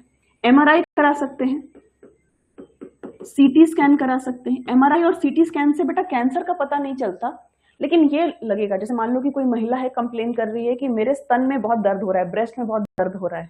ठीक है, और ब्रेस्ट को कई बार कहते हैं ना लोग कि ब्रेस्ट को आपको खुद से देखना चाहिए, दबाने पर अगर आपको कोई लंप महसूस होता है, कोई गांठें महसूस होती है तो डॉक्टर के पास जाना चाहिए। तो मान लो कोई महिला डॉक्टर के पास जाके कह रही है कि हमको अपने ब्रेस्ट में, हमको अपने स्तन में कुछ गांठें महसूस हो रही है, तो हो सकता है MRI या CT स्कैन कराया जाए, देखने के लिए क्या सही में गांठें हैं। इनसे कैंसर का पता नहीं चलता बेटा, पर कराई जाती है। ठीक है, मैमोग्राफी आपने सुना होगा, मैमोग्राफी आपने सुना होगा। मैमोग्राफी खास होता है जिसमें कि ब्रेस्ट के बारे आपको, ब्रेस्ट की जांच की जाती है। मैमोग्राफी या मैमोग्राम करवाते हैं हम लोग। ठीक है, ये मैमोग्राफी खास तौर पर कराई जाती है ब्रेस्ट कैंसर के लिए। ऐसे भी कहते हैं कि अगर आपको कोई तकलीफ नहीं भी है ना, तब भी 3 साल में एक बार महिलाओं को मैमोग्राफी करवानी चाहिए। अगर आपको तकलीफ नहीं भी है तब भी कहते हैं करवाना चाहिए, क्योंकि कई बार ब्रेस्ट कैंसर कोई लक्षण नहीं देता। समझ गए? तो मैमोग्राफी ऐसे भी करवाना चाहिए 3 साल में एक बार, 3 साल में एक बार, हर साल नहीं, 3 साल में एक बार मैमोग्राफी। और क्या तरीके हैं कैंसर? गोल्ड स्टैंडर्ड क्या है बेटा? गोल्ड स्टैंडर्ड होती है आपकी बायोप्सी। गोल्ड स्टैंडर्ड का मतलब है कि कैंसर कंफर्म किससे होता है? बायोप्सी टेस्ट से कैंसर कंफर्म होता है। बायोप्सी करते कैसे हैं? गोल्ड स्टैंडर्ड लिख रहे हैं। गोल्ड का मतलब है जो सबसे कीमती है, यानी कि जो सबसे महत्वपूर्ण है। इन सब में गड़बड़ी आ भी जाएगी तब भी बायोप्सी की जाती है। बायोप्सी में क्या होता है, मान लो किसी को ब्रेस्ट में, स्तन में कुछ महसूस हो रहा है, गांठ महसूस हो रही है, तो बायोप्सी में उस गांठ का छोटा सा हिस्सा काटा जाता है। उस गांठ का छोटा सा हिस्सा काटा जाता है और उसको लैब भेजा जाता है जांच के लिए। ठीक है, उसको लैब भेजा जाता है जांच के लिए कि उसमें कैंसर है कि नहीं, है ना। सही यकीन मानिए, आप कभी देखिएगा अस्पतालों में, जिसको पता होता है ना कि बायोप्सी टेस्ट क्यों कराया जा रहा है, जिस दिन रिपोर्ट आता है ना तो आदमी एकदम हाथ जोड़कर भगवान से दुआ मांगता है। बहुत सारे लोगों को तो पता ही नहीं है कि बायोप्सी क्या है। तभी तो कहते हैं ना कि नहीं पता होना कई बार बहुत अच्छा चीज होता है। अगर किसी को पता होता है कि बायोप्सी क्यों कराई जा रही है ना, क्योंकि इसका रिपोर्ट भी तुरंत नहीं आता, कई बार हफ्ता लग जाता है, कई बार 2 हफ्ते लग जाते हैं। तो वो हफ्ता 2 हफ्ता जिसका बायोप्सी होता है वही जानता है कि वो कैसे काटता है, क्योंकि हमेशा वो आदमी यही मांगता रहता है कि बाप रे, अगर कैंसर निकल गया तो क्या होगा। समझे? तो बायोप्सी गोल्ड स्टैंडर्ड है। छोटा सा टिश्यू लिया जाता है, लैब में भेजा जाता है। अगर उसमें कैंसर वाले गुण मिलते हैं तब रिपोर्ट में लिख कर आता है। ठीक है, रिपोर्ट में लिख कर आता है कि इस जगह का कैंसर है। और बायोप्सी नेगेटिव है तब आदमी एकदम कहना रोने लग जाता है कई बार खुशी से कि बच गए भाई। ठीक है, तो ये बायोप्सी है, गोल्ड स्टैंडर्ड टेस्ट है बायोप्सी। ये देखो ऐसे ही कर रहे हैं बायोप्सी। एक अंग में कैंसर है तो इस जगह का टिश्यू निकाल रहे हैं, इस जगह का ऊतक निकाल रहे हैं और उसको क्या किया जाता है, उसको टेस्ट के लिए भेजा जाता है। बेटा हर गांठ कैंसर नहीं होता, हर गांठ कैंसर नहीं होता शांभवी। ये मत समझो कि मैम ब्रेस्ट में गांठ है तो कैंसर है, हर गांठ कैंसर नहीं होता। ठीक है, क्लियर है? MRI, CT, एक्सरे, ये सारे तरीके हैं ये देखने के लिए कि शरीर में कुछ है तो नहीं। अच्छा, कैंसर के फैलने के लिए कैसे पता? मान लो कि बायोप्सी, किसी की किस्मत खराब है, बायोप्सी टेस्ट पॉजिटिव आ गया। मान लो कि किसी का बायोप्सी टेस्ट पॉजिटिव आ गया, अब क्या किया जाएगा? बायोप्सी टेस्ट अगर किसी का पॉजिटिव आ जाता है तो उसके बाद क्या किया जाता है?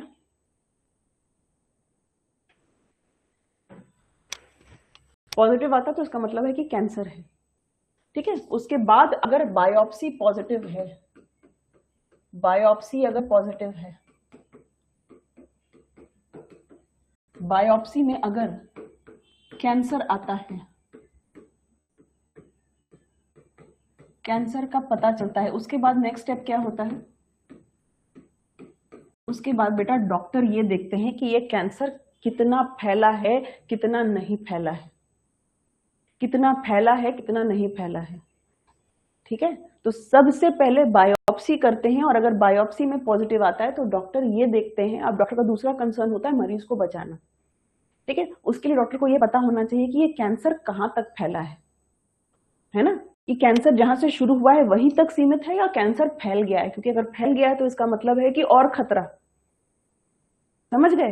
तो बायोप्सी में अगर कैंसर का पता चलता है तो उस स्थिति में एक टेस्ट होता है जिसको कहते हैं पेट स्कैन, पेट स्कैन या पेट सीटी। कई बार तुम लोग किसी बड़े शहर में गुजर रहे होते होगे तो देखते होगे लिखा रहता है कि हमारे यहाँ पेट स्कैन कराया जाता है, पेट सीटी कराई जाती है। पेट का फुल फॉर्म क्या है? Positron emission tomography. PET scan में क्या करते हैं, आपको एक चीज पिलाते हैं, आमतौर पर आयोडीन या कोई ऐसा सोल्यूशन होता है जो घोलकर आपको पिलाया जाता है और आपको सीटी स्कैन के मशीन में भेजा जाता है। ठीक है, आपको सीटी स्कैन के मशीन में भेजा जाता है। उसके बाद उस मशीन से आपकी तस्वीर जारी होती है। मान लेते हैं आपको ब्रेस्ट में कैंसर है तो यहां पर एक डॉट दिखेगा, जहां जहां कैंसर होंगे वहां वहां डॉट होगा।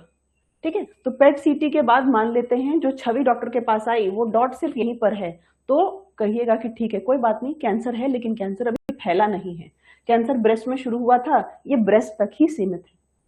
अगर ये डॉट शरीर के अलग अलग भागों में पहुंच गया, ठीक है, अगर आप देखो कि अलग अलग भागों में पहुंच गया तो इसका मतलब है कि अब इसका मेटास्टेसिस हो गया है, अब ये फैल गया है, मतलब अब ये एडवांस स्टेज का कैंसर है ना। स्टेज 1 नहीं, स्टेज 2, स्टेज 3। कई बार आपने सुना होगा ना न्यूज वगैरह में या किसी सीरियल में या किस्मत खराब होगी तो खुद के घर में देखी होगी फाइनल स्टेज कैंसर है, फाइनल स्टेज कैंसर है। ठीक है, तो पेट सीटी ही से ही पता चलता है कि कैंसर फैला है कि नहीं। अगर एक ही जगह डॉट है तो इसका मतलब है जहां तक था वहीं तक सीमित है। तो कैंसर का पता चलता है, कैंसर के पता चलने के बाद पेट सीटी किया जाता है। पेट सीटी स्कैन क्या करता है, ये बताता है कि मेटास्टेसिस हुआ है कि नहीं। मेटास्टेसिस मतलब कैंसर का फैलना। मेटास्टेसिस का पता लगाने के लिए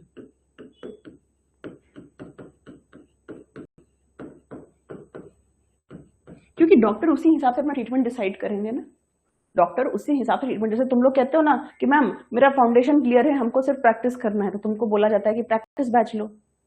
तुम कहते हो मैम हमको कुछ नहीं आता, हम जीरो से पढ़ना चाहते हैं, तो फाउंडेशन बैच भी लीजिए, है कि नहीं। तो तुमको जब दिक्कत पता होती है तो तुम उसके हिसाब से ही सोल्यूशन निकालते हो।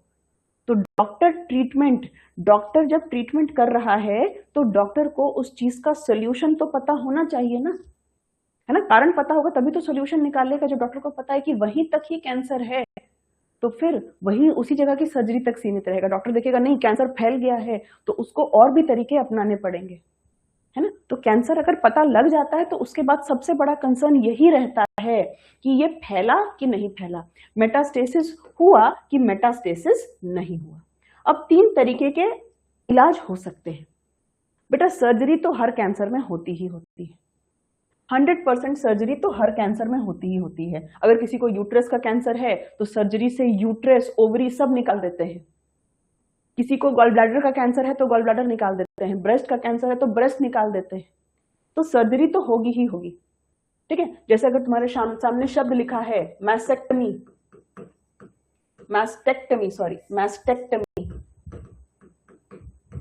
मैस्टेक्टमी का मतलब क्या है, स्तन की सर्जरी करना। ब्रेस्ट की सर्जरी के द्वारा ब्रेस्ट को निकाल देना। ठीक है, अगर तुम्हारे सामने शब्द लिखा है हिस्टेरेक्टमी, हिस्टेरेक्टमी मतलब यूट्रस को गर्भाशय को सर्जरी के द्वारा बाहर निकाल देना। तो डिपेंडिंग किस जगह का कैंसर है उस जगह को ही निकाल दिया जाता है, क्योंकि आप नहीं डिसाइड कर सकते कि कैंसर कहां तक फैला होगा। और आपको पता बेटा सर्जरी के बाद भी वापस से फिर से बायोप्सी के लिए भेजा जाता है। जैसे मान लो किसी महिला को यूट्रस का कैंसर है, तुमने पहले पता लगा लिया कि इसका कैंसर सिर्फ यूट्रस तक ही सीमित है, फिर भी सर्जरी में सिर्फ यूट्रस ही नहीं, यूट्रस के साथ महिला का सर्विक्स, उसका जो ये है फेलोपियन ट्यूब है, जो ओवरी है, सब का सब निकाल देते हैं ताकि रिस्क एकदम नहीं रहे। ठीक है, सब का सब निकाल दिया जाता है और फिर उसको वापस से बायोप्सी के लिए भेजा जाता है। उसको वापस से क्या किया जाता है, उसको वापस से बायोप्सी के लिए भेजा जाता है, ये देखने के लिए कि मतलब अब तक फैला तो नहीं। 2 बार डबल श्योर होते हैं, एक बार सर्जरी से पहले, एक बार सर्जरी के बाद। अगर सर्जरी के बाद आया है ना, सर्जरी के बाद अगर निकाल दिया, ठीक है, अगर सर्जरी के बाद भी निकल गया कि नहीं अभी इसमें भी कैंसर है, तब फिर आगे और रेडियोथेरेपी किया जाता है, कीमोथेरेपी किया जाता है। बेटा मां नहीं बन पाएगी उससे क्या लेना देना, आदमी का जान बच जाएगा ये कम है क्या? आदमी का जान बच जाएगा वो कम है क्या? ये थोड़ी देखेगा कि यूट्रस निकाल देंगे तो मां नहीं बन पाएगी। भाई महिला को कैंसर है, उसका जान बचाएगा कि पहले उसको बच्चा पैदा कर पाएगा कोई? समझे? तो काफी ज्यादा डेंजरस है, काफी ज्यादा खतरनाक है। तो अगर पहले स्टेज का कैंसर है, सर्जरी तक ही सीमित हो गया, बहुत अच्छी बात है। बहुत अच्छी क्या है, बहुत अच्छी बात है। बहुत सारे कैंसर जो इनिशियली पकड़ा जाते हैं, शुरुआती चरण में पकड़ा जाते हैं, वो सर्जरी तक ही सीमित रहते हैं। ठीक है, नहीं तो फिर हो सकता है कि रेडियोथेरेपी देनी पड़े। रेडियोथेरेपी में रेडिएशन दिए जाते हैं। रेडियोथेरेपी में क्या दिए जाते हैं? रेडिएशन दिए जाते हैं, विकिरण दिए जाते हैं, और विकिरण से कैंसर सेल्स मारे जाते हैं। लेकिन इसकी एक दिक्कत है, जब आप रेडिएशन दीजिएगा, जब आप विकिरण दीजिएगा, तो कैंसर के सेल्स तो मरते ही हैं, आसपास के जो शुद्ध सेल्स होते हैं, जो हेल्दी सेल्स होते हैं, वो भी मर जाते हैं। तभी आप देखते हैं कि लोगों के बाल झड़ जाते हैं, लोग पूरे के पूरे टकले हो जाते हैं कैंसर के बाद। क्यों? क्योंकि कैंसर सेल्स के साथ जो शरीर की हेल्दी सेल्स हैं वो भी कहीं ना कहीं मर जाते हैं। कीमोथेरेपी में दवाइयां दी जाती हैं, है ना, दवाइयां ब्लड के थ्रू दी जाती हैं। बहुत पेनफुल होता है, दर्द होता है, बहुत साइड इफेक्ट्स हैं। मरीज का खाना पीना से ध्यान हट जाता है, बहुत थकान रहती है, सब चीज का साइड इफेक्ट है। सब चीज का क्या है, सब चीज का साइड इफेक्ट है। ठीक है, आओ थोड़ा डिटेल में इसको पढ़ते हैं। सर्जरी आपको हम बता दिए, सर्जरी का मतलब है कि ट्यूमर के साथ उसके आसपास के स्वस्थ ऊतकों को भी निकाल दिया जाता है। बताए हम आपको कि अगर यूट्रस में कैंसर है तो सिर्फ यूट्रस ही नहीं, ओवरी तक को क्या कर दिया जाएगा, ओवरी तक को ही पूरे तरीके से निकाल दिया जाएगा। ये तब हम लोग कहते हैं ब्रेस्ट कैंसर है, बड़ी आंत का कैंसर है, मतलब कैंसर वहीं तक अगर सीमित है। हर केस में बेटा सर्जरी कराई जाती है। ठीक है, सर्जरी कराई जाती है। लेकिन अगर कैंसर फैल गया है तब, अगर कैंसर फैल गया है तो क्या सिर्फ सर्जरी से काम चलेगा? नहीं मैम, अगर कैंसर फैल गया है तो सर्जरी से काम नहीं चलेगा। सर्जरी के आगे भी हम लोगों को जानना होगा, हम लोगों को रेडिएशन लेना पड़ेगा। कई बार रेडिएशन शरीर के बाहर होता है, कई बार अंदर तक रेडिएशन दिया जाता है। बाल झड़ना, मुंह में अल्सर, कई बार रेडिएशन से आदमी का स्किन भी जल जाता है। बहुत खतरनाक होता है ना। किसी कैंसर मरीज से पूछना, स्पेशली उसके घर वालों से पूछना कितना बुरा होता है। कीमोथेरेपी में दवाइयां दी जाती हैं और ये दवाइयां क्या करती हैं, ये दवाइयां कैंसर के सेल को मारती हैं। रेडियोथेरेपी, कीमोथेरेपी दोनों की वही दिक्कत है कि ये कैंसर के सेल के साथ नॉर्मल सेल्स को भी मार देती है। ठीक है, नॉर्मल सेल को भी क्या कर देती है, नॉर्मल सेल को भी मार देती है। ठीक है, अब ये बेटा हम टेबल दे दिए हैं, हमको नहीं लगता कि तुम लोगों को याद रहेगा। लेकिन जैसे आपने देखा होगा कि आयोग एक बार इस पर सवाल पूछ चुका था कि बताइए कौन सा कैंसर में यूज किया जाता है ना? कौन सा चीज है जो कैंसर में यूज किया जाता है? सिस्प्लैटिन का नाम था उसमें। ठीक है, कई बार प्लैटिनम पूछ दिया जाता है, प्लैटिनम पूछ दिया जाता है। ठीक है, तो जो ये प्लैटिनम है, जो बेटा रेडिएशन का अलग अलग डोज होता है चिरंजीवी। कई बार एक ही चीज दो धारी तलवार के रूप में यूज होती है। अगर गलत रेडिएशन पड़े तो हो सकता है म्यूटेशन कॉज करे, शरीर में म्यूटेशन कॉज करे, और कई बार उसको ठीक करने के लिए भी आपको रेडिएशन का इस्तेमाल करना पड़ता है। ठीक है, सिस्प्लैटिन चूंकि आपसे एग्जाम में पूछ दिया गया था, इसीलिए हम इसके साथ और भी चीजों का नाम दे दिए हैं।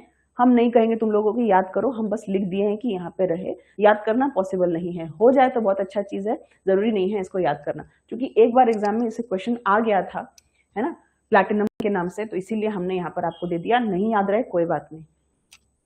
ठीक है, ओके।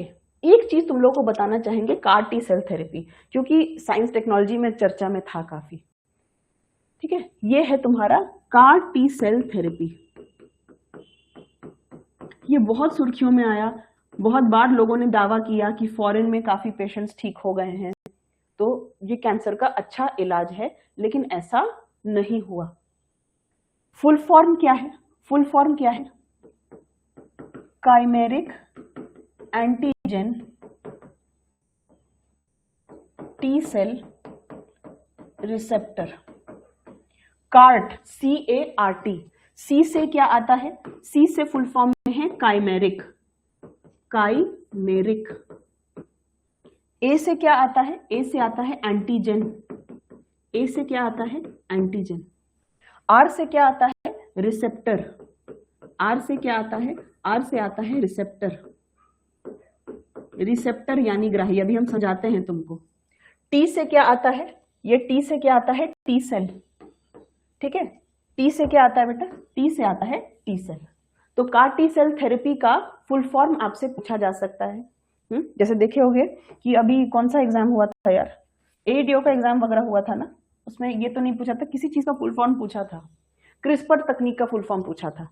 ADO में क्रिस्पर तकनीक का फुल फॉर्म पूछ दिया था। क्रिस्पर बायोटेक्नोलॉजी में हम लोग पढ़ते हैं। ठीक है, तो हो सकता है कार टी सेल का भी फुल फॉर्म पूछ दे। तो कार टी सेल क्या है? Chimeric antigen T cell, chimeric antigen receptor T cell treatment या थेरेपी। फुल फॉर्म ध्यान रखना। किसके इलाज में यूज किया जाता है? तो कैंसर के इलाज में यूज किया जाता है। क्या ये ट्रीटमेंट आपको हम बता रहे हैं, ये ट्रीटमेंट क्या है आपको बता रहे हैं। सभी को पता है कि शरीर में दो तरीके के WBC होते हैं, बी सेल और टी सेल। शरीर में दो तरीके के WBC होते हैं, बी सेल और टी सेल। तो काइमेरिक इस ट्रीटमेंट में आपके टी सेल का प्रयोग किया जाता है। ठीक है, होता क्या है कि आपका खून निकाला जाता है और खून से सारे के सारे टी सेल्स को अलग किया जाता है। टी सेल्स को क्या किया जाता है? टी सेल्स को अलग किया जाता है। अलग करने के बाद इनमें खास रिसेप्टर लगाए जाते हैं, इन सेल में संशोधन किया जाता है, सेल में बदलाव किया जाता है। ठीक है। टी सेल के अंदर खास तरीके के रिसेप्टर बैठाए जाते हैं, खास तरीके के ग्राही बैठाए जाते हैं। रिसेप्टर का मतलब क्या होता है बेटा? रिसेप्टर का मतलब होता है जो किसी चीज को ग्रहण करे। नर्वस सिस्टम में आपने रिसेप्टर शब्द सुना होगा। रिसेप्टर का मतलब है कोई भी ऐसी चीज जो ग्रहण करे। तो इस सेल को लिया जाता है, टी सेल को लिया जाता है और टी सेल के ऊपर खास रिसेप्टर बनाए जाते हैं, खास ग्राही बनाए जाते हैं। उसके बाद इन टी सेल्स को वापस आपके शरीर में भेज दिया जाता है और तब आपको कैंसर की दवाई दी जाती है। इससे होता क्या है बेटा कि कैंसर की जो दवाई होती है, कैंसर की जो दवाई होती है वो सीधे आके इन रिसेप्टर पर, इन ग्राही पर आकर जुड़ जाती है। इट इज लाइक कि पेपर लीक कर देना। तुम्हारे सामने अगर अभी सी एग्जाम का पेपर आएगा तो तुम सिर्फ उन क्वेश्चंस की तैयारी करोगे। तो यहां पर वही कर रहे हैं हम लोग टी सेल को ले रहे हैं, टी सेल के ऊपर रिसेप्टर बैठा रहे हैं, ग्राही बैठा रहे हैं, ताकि जब हम दवाई दें, ताकि जब हम मेडिसिन दें, ताकि जब हम दवाई दें तो वो दवाई सीधे जाकर उस रिसेप्टर पर, ग्राही पर जाकर जुड़ जाए। उस दवाई को पहचानने में इजी होगी, वो दवाई सीधे जाके टी सेल पर बैठ जाए और इससे कैंसर खत्म हो जाएगा। समझ में आया? तो ये है आपकी कार टी सेल थेरेपी। तो वही कह रहा है कि इसमें रोगी की जो टी सेल्स हैं, टी कोशिकाएं हैं, इनको संशोधित किया जाता है, इनको संशोधित किया जाता है। इनमें क्या संशोधित करते हैं? तो लिख दीजिएगा कि टी सेल में रिसेप्टर, जेनेटिक इंजीनियरिंग के द्वारा, है ना, रिसेप्टर यानी कि ग्राही लगा दिए जाते हैं, लगा दिए जाते हैं। क्या हम और आप ये काम कर सकते हैं? क्या हम और आप ये काम कर सकते हैं? नहीं बेटा, ये काम करने के लिए नेक्स्ट लेवल का साइंटिस्ट, नेक्स्ट लेवल का डॉक्टर, नेक्स्ट लेवल का वैज्ञानिक होना पड़ेगा, तब जाके ये काम होता है। हम और आप जैसे लोग ये काम नहीं कर सकते।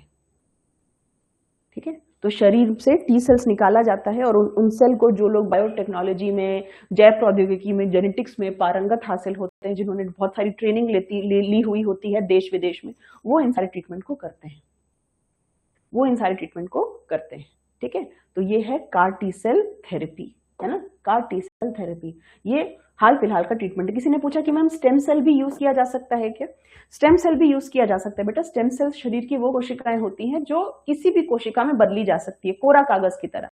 कोरा कागज है तो उस कोरे कागज में हम मैथ्स भी पढ़ा सकते हैं, साइंस भी पढ़ा सकते हैं, कुछ भी पढ़ा सकते हैं। तो वैसे ही स्टेम सेल्स वो सेल्स होती हैं जो शरीर में किसी भी सेल्स में कन्वर्ट की जाती है। लेकिन हम बताएं ना, कैंसर के लिए अभी सब कुछ रिसर्च में है। अभी तक कोई भी ऐसी थेरेपी नहीं मिली है जो कि कैंसर को 100% ठीक कर दे। जो ठीक हो रहे हैं समझिए कि सिर्फ बस चमत्कार है जो ठीक हो रहे हैं। वर्ल्ड कैंसर डे कब होता है? विश्व कैंसर दिवस कब होता है? 4 फरवरी। वर्ल्ड कैंसर डे कब होता है? 4 फरवरी, यानी कि 4 फरवरी। आओ कुछ क्वेश्चंस देखो, कुछ क्वेश्चंस देखो, फिर एक अच्छा कॉन्सेप्ट बताएंगे।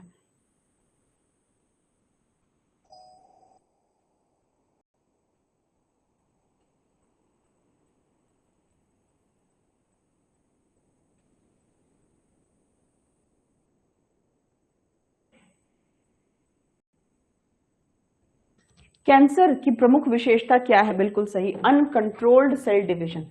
कोशिका विभाजन जब अनियंत्रित हो जाती है, ये कैंसर की मुख्य पहचान है। कैंसर में कौन सी प्रॉपर्टी खत्म हो जाती है, कौन सा गुण समाप्त हो जाता है? कैंसर में कौन सा गुण समाप्त हो जाता है? बिल्कुल सही, संपर्क अवरोध का गुण है जो कि समाप्त हो जाता है, बाकी गुण रहता है, ये गुण समाप्त हो जाता है। मेटास्टेसिस का क्या मतलब है? मेटास्टेसिस का क्या मतलब है?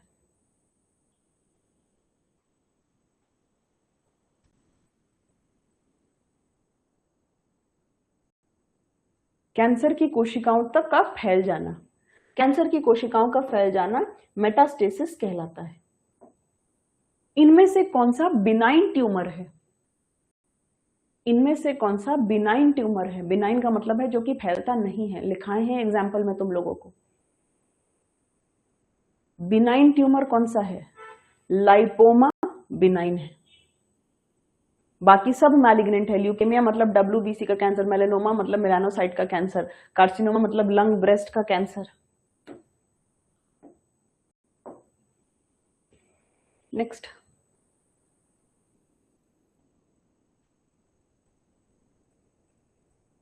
कौन सा मैलिग्नेंट ट्यूमर का लक्षण नहीं है?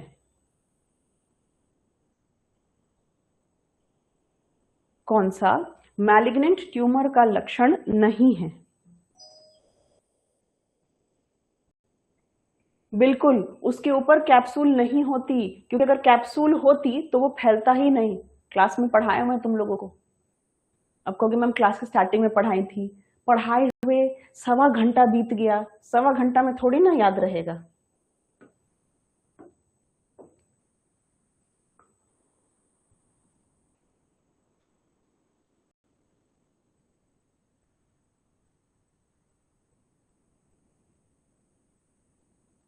कथन और कारक। कथन कह रहा है कि बिनाइन ट्यूमर जो होते हैं उनका मेटास्टेसिस नहीं होता। मेटास्टेसिस का मतलब क्या है कि वो फैलते नहीं है। सही बात है। क्यों नहीं फैलते? क्योंकि वो अपनी जगह पर स्थिर रहते हैं। क्यों स्थिर रहते हैं? क्योंकि उनके आसपास कैप्सूल होता है ना? उनके आसपास कैप्सूल रहता है, इसीलिए वो अपने जगह पर स्थिर रहते हैं। तो दोनों बातें सही हैं और रीजन कथन को अच्छे से एक्सप्लेन भी कर रहा है।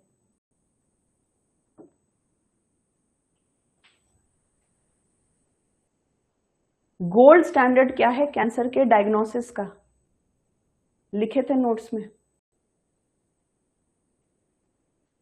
गोल्ड स्टैंडर्ड मतलब उससे ही पता लगता है। बायोप्सी है आपकी, बायोप्सी है।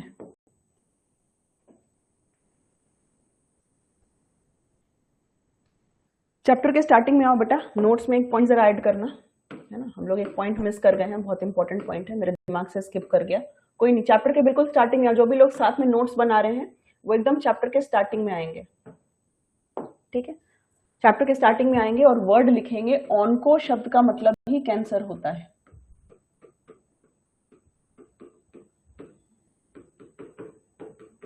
ठीक है, ऑन्को कैंसर के लिए हम लोग बायोलॉजी में ऑन्को शब्द यूज करते हैं। ठीक है, तो अगर हम शब्द लिखें आपके सामने ऑन्कोलॉजी, इसका क्या मतलब होगा? लॉजी का मतलब स्टडी और ऑन्को का मतलब कैंसर। ऑन्कोलॉजी का मतलब क्या होगा? Study of cancer. एकदम स्टार्टिंग में ऐड कर लेना नोट्स में।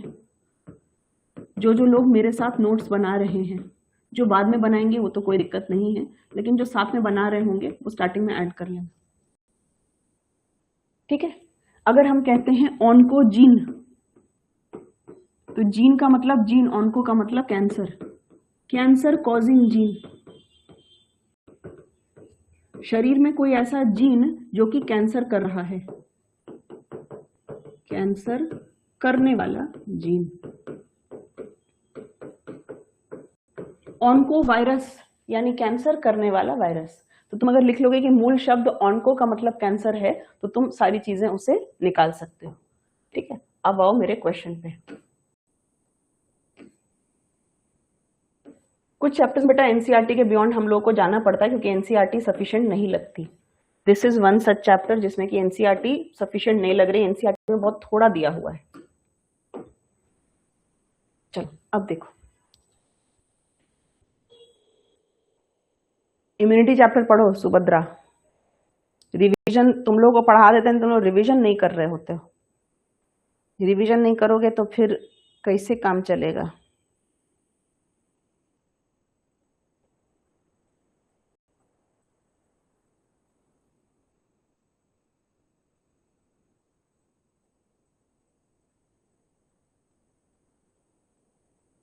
बताएं अब हम, कौन सा वायरस है जो कि ऑन्कोजेनिक है, मतलब कैंसर कॉजिंग है?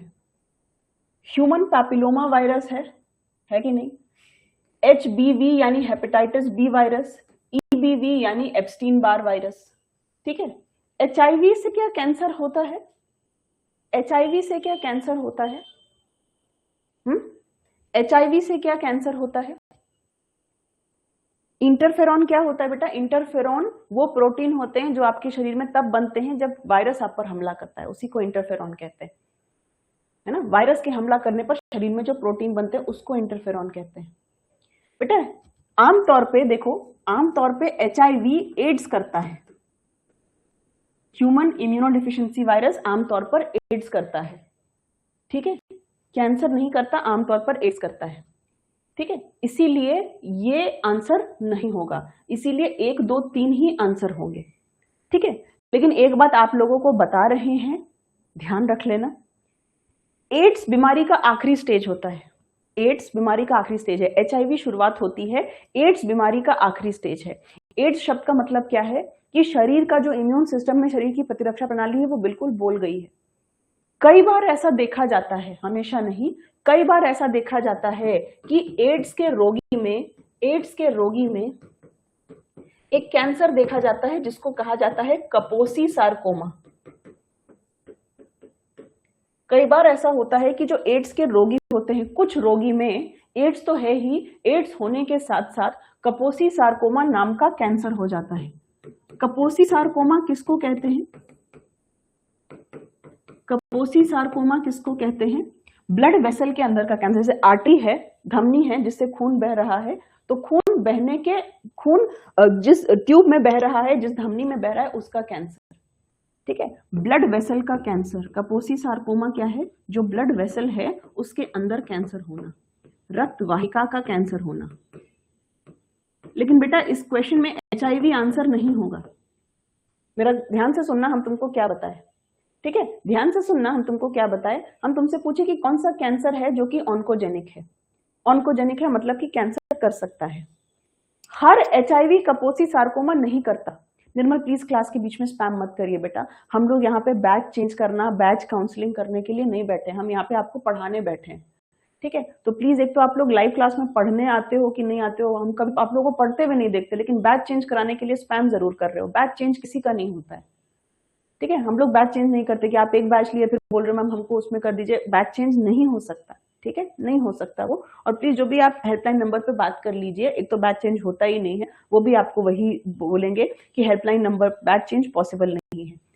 दूसरी बात कि प्लीज लाइव क्लास में ये सब को स्पैम मत किया करो, हम यहाँ पे आपको पढ़ाने आए हैं डियर, है ना। हम सब को रोक नहीं सकते ना कि निर्मल कुमार की ये इच्छा है तो हम सारे रोक के निर्मल कुमार की इच्छा को पूरा कर रहे हैं। क्लास सबके लिए होती है। ठीक है, चलिए, बैच चेंज नहीं होता डियर हमारे में। चलो सुनो ध्यान से। एड्स रोगियों में जब एंड स्टेज डिजीज होती है, कुछ एड्स रोगियों में, हर एड्स रोगी में नहीं होता। ठीक है, ऑप्शन में जब एज कह रही है कि मैम ऑप्शन में अगर एड्स रहता तब क्या करते, ऑप्शन में एचआईवी रहता या एड्स रहता तब भी आंसर नहीं देते, क्योंकि एचआईवी ही एड्स कॉज करता है। कुछ रोगियों में ऐसा देखा जाता है, कुछ रोगियों में ऐसा देखा जाता है कि उनको लास्ट में कपोसी सार्कोमा हो जाता है। सब एड्स रोगियों में नहीं होता है, कुछ एड्स रोगियों में कपोसी सार्कोमा हो जाता है। ठीक है, तो हम लिख देते हैं कुछ एड्स रोगी में कपोसी सार्कोमा हो सकता है। इसीलिए हम लोग कभी भी ऐसा क्वेश्चन आएगा तो एचआईवी को मत लिखना, समझ गए। चल नेक्स्ट देखो, एड्स रहता तो भी वो आंसर नहीं होता यार। एड्स वायरस है, एड्स वायरस का नाम है, एड्स बीमारी का नाम होता है एक्वायर्ड इम्यूनो डेफिशिएंसी सिंड्रोम। मूर्ख जैसा बात करते हो कि मैम ऑप्शन में एड्स होता तो मार्क कर देते।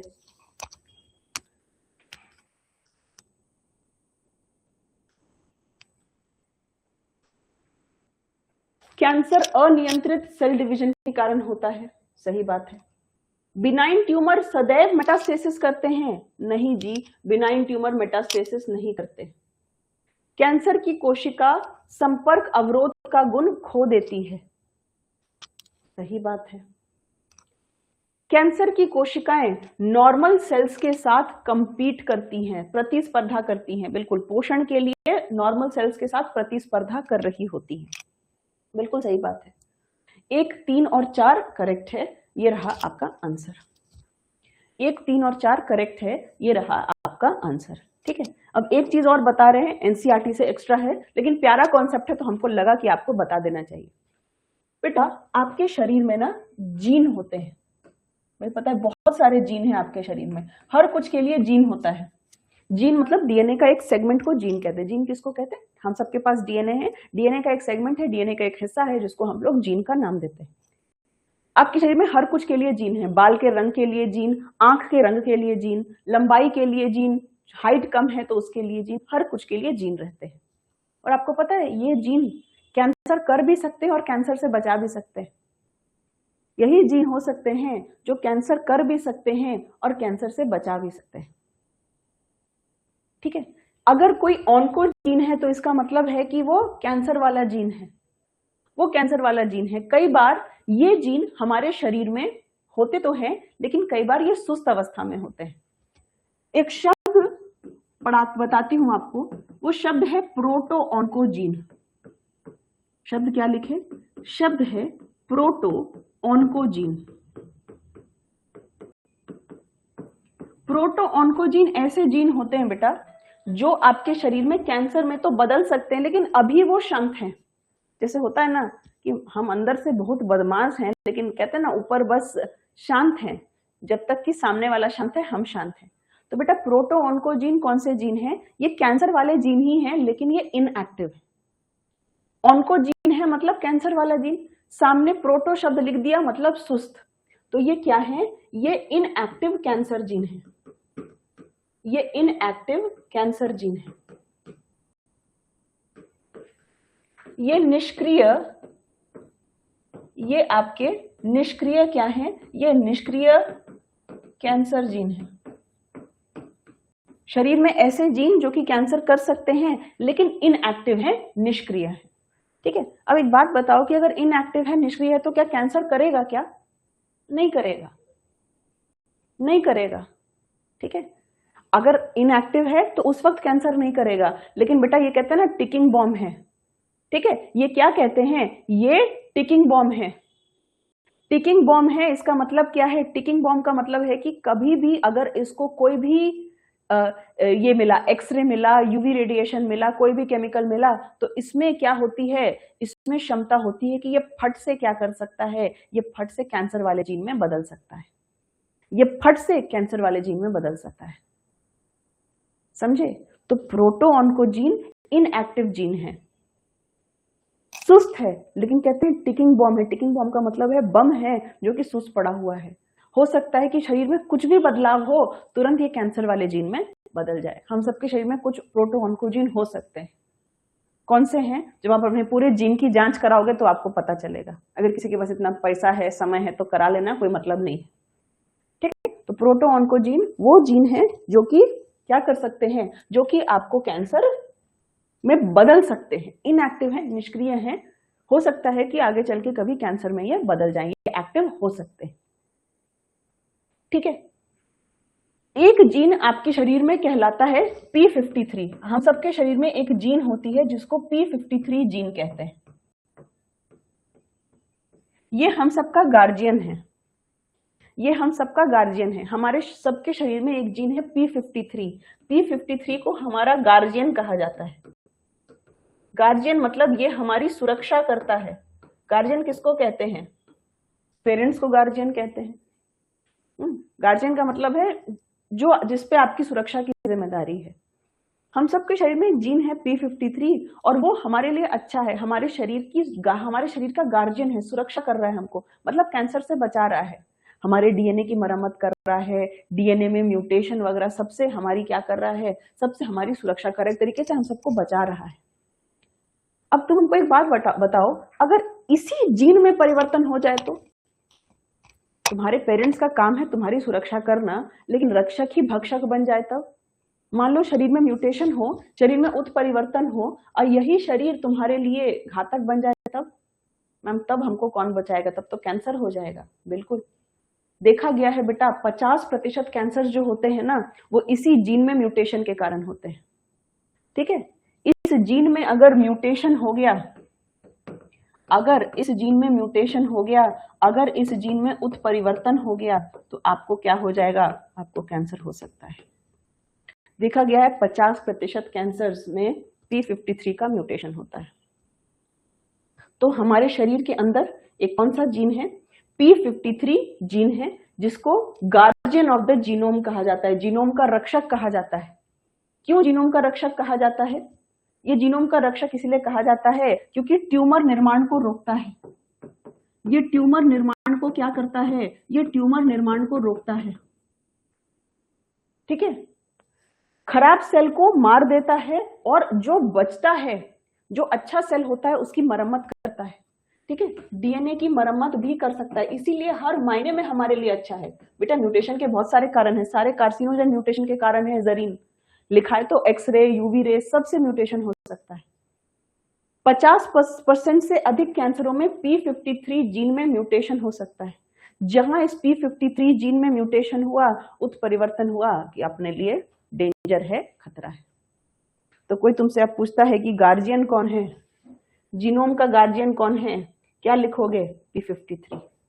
एक बढ़िया सवाल है, जवाब दो और क्लास की छुट्टी करो। लंबी क्लास हो गई, बट हमें लगता है सबको बहुत मजा आया होगा, ऐसा हमें लगता है, बाकी सच्चाई तो आप लोग ही बताओगे।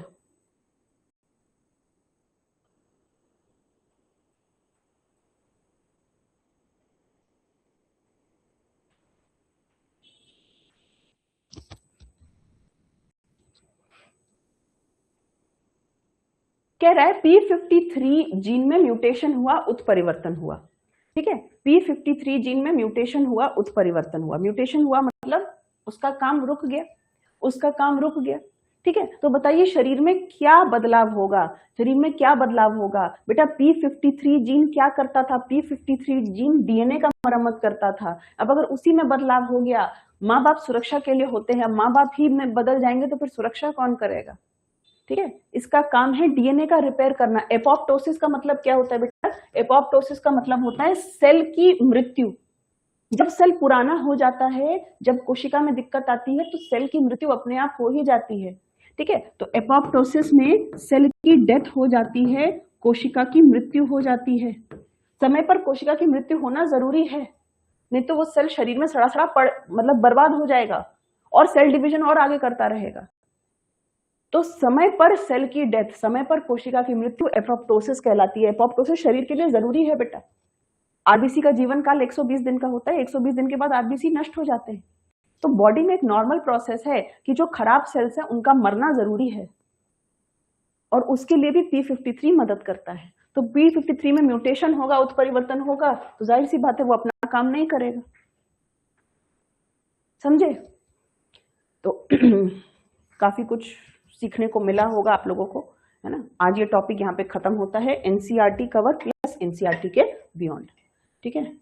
चलिए, अब 2 दिन की छुट्टी में क्या प्लान है तुम लोगों का? सैटरडे संडे को एप्लीकेशन पे तो क्लास नहीं होती, क्या प्लान है 2 दिन की छुट्टी में?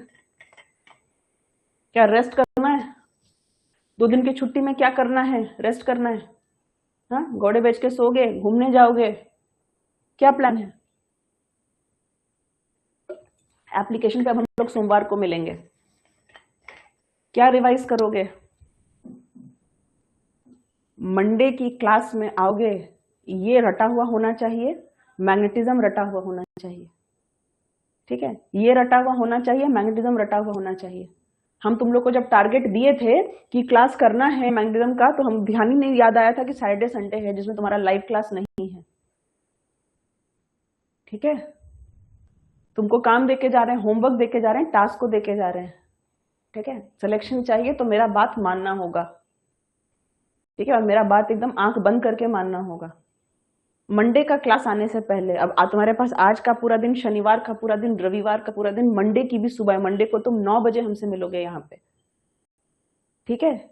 यानी सोमवार को तुमको क्या करना है? मैग्नेटिज्म रटा हुआ होना चाहिए और ये वाला टॉपिक रटा हुआ होना चाहिए, दोनों अच्छे से। ये होमवर्क देके जा रहे हैं। यूट्यूब पे तुम्हारी आज भी क्लास है, कल भी यूट्यूब पे क्लास होगी तुम्हारी, ठीक है। आज भी क्लास है यूट्यूब पे, कल भी क्लास होगा यूट्यूब पे, है ना। एप्लीकेशन पे क्लास तुम्हारा मंडे को होगा, मंडे टू फ्राइडे क्लास रहता है, एप्लीकेशन पे मंडे को क्लास होगा, यूट्यूब का क्लास होगा, वो सब ये है। लेकिन जो टारगेट देके जा रहे हैं उस टारगेट को एकदम ध्यान में रखना है। होमवर्क देके जा रहे हैं तुम लोगों को, और मंडे पूछेंगे कि कौन कौन किया, एकदम एक एक टारगेट कंप्लीट करना है हमको। एकदम इस बैच से पूरा इतना सिलेक्शन चाहिए कि एकदम रिकॉर्ड टूटे आज तक का।